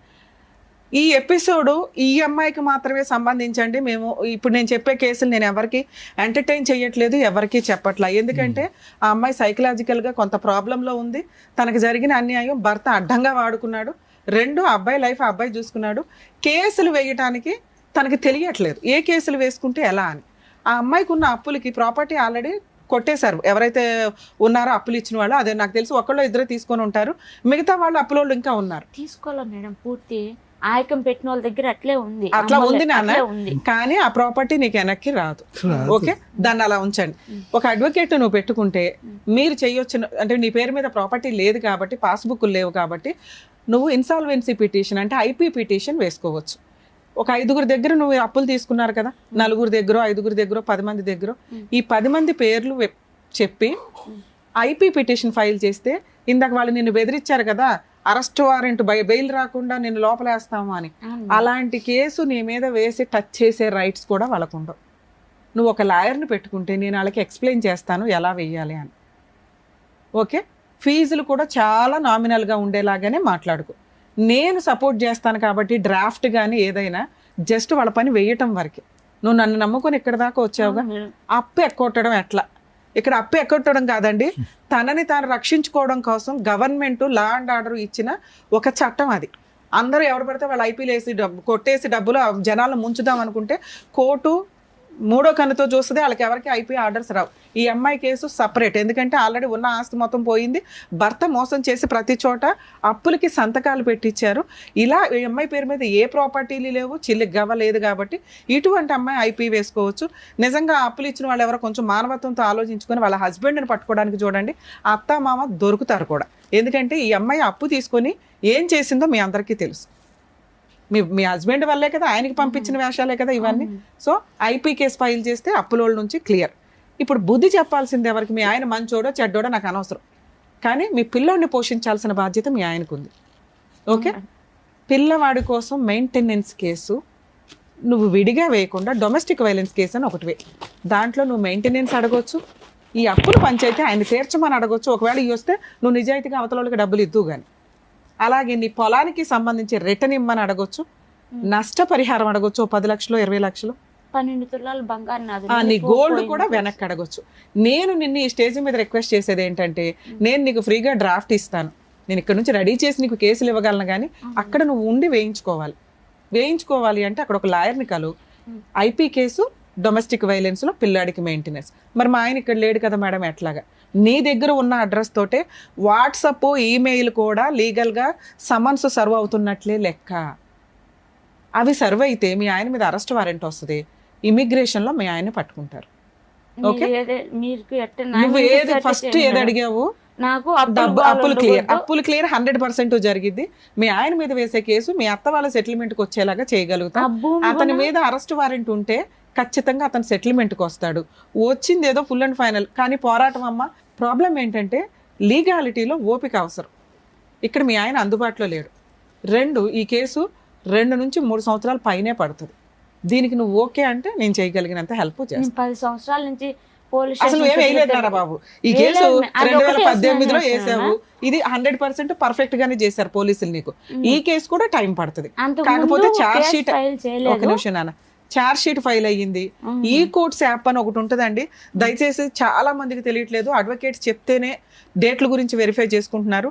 ప్రతి ఫోన్లోనూ కూడా ఈ కోర్ట్స్ యాప్, ఈ అంటే ఎలిఫెంట్, స్మాల్ లెటర్ ఈ కోర్ట్స్, కోర్ట్ అంటే కోర్టు, ఈ కోర్ట్స్ యాప్ డౌన్లోడ్ చేసుకొని మీ కేసులు state wise, district wise, court wise feed చేసుకుంటే రెగ్యులర్గా ఏం జరుగుతుందో మీకు అర్థమవుతుంది. మీ అడ్వకేట్స్ని అడగవసరం లేదు, మీ అడ్వకేట్లు కోర్టులకు వెళ్ళారా లేదా అని కూడా మీకు క్లియర్గా అక్కడ అర్థమైపోద్ది. అడ్వకేట్స్ నన్ను తిట్టుకోకండి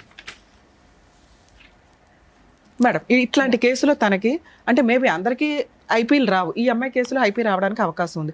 మనల్ని నమ్ముకొని వచ్చింది కాబట్టి సార్ చేసి హెల్ప్ సార్ చేస్తానన్నారు.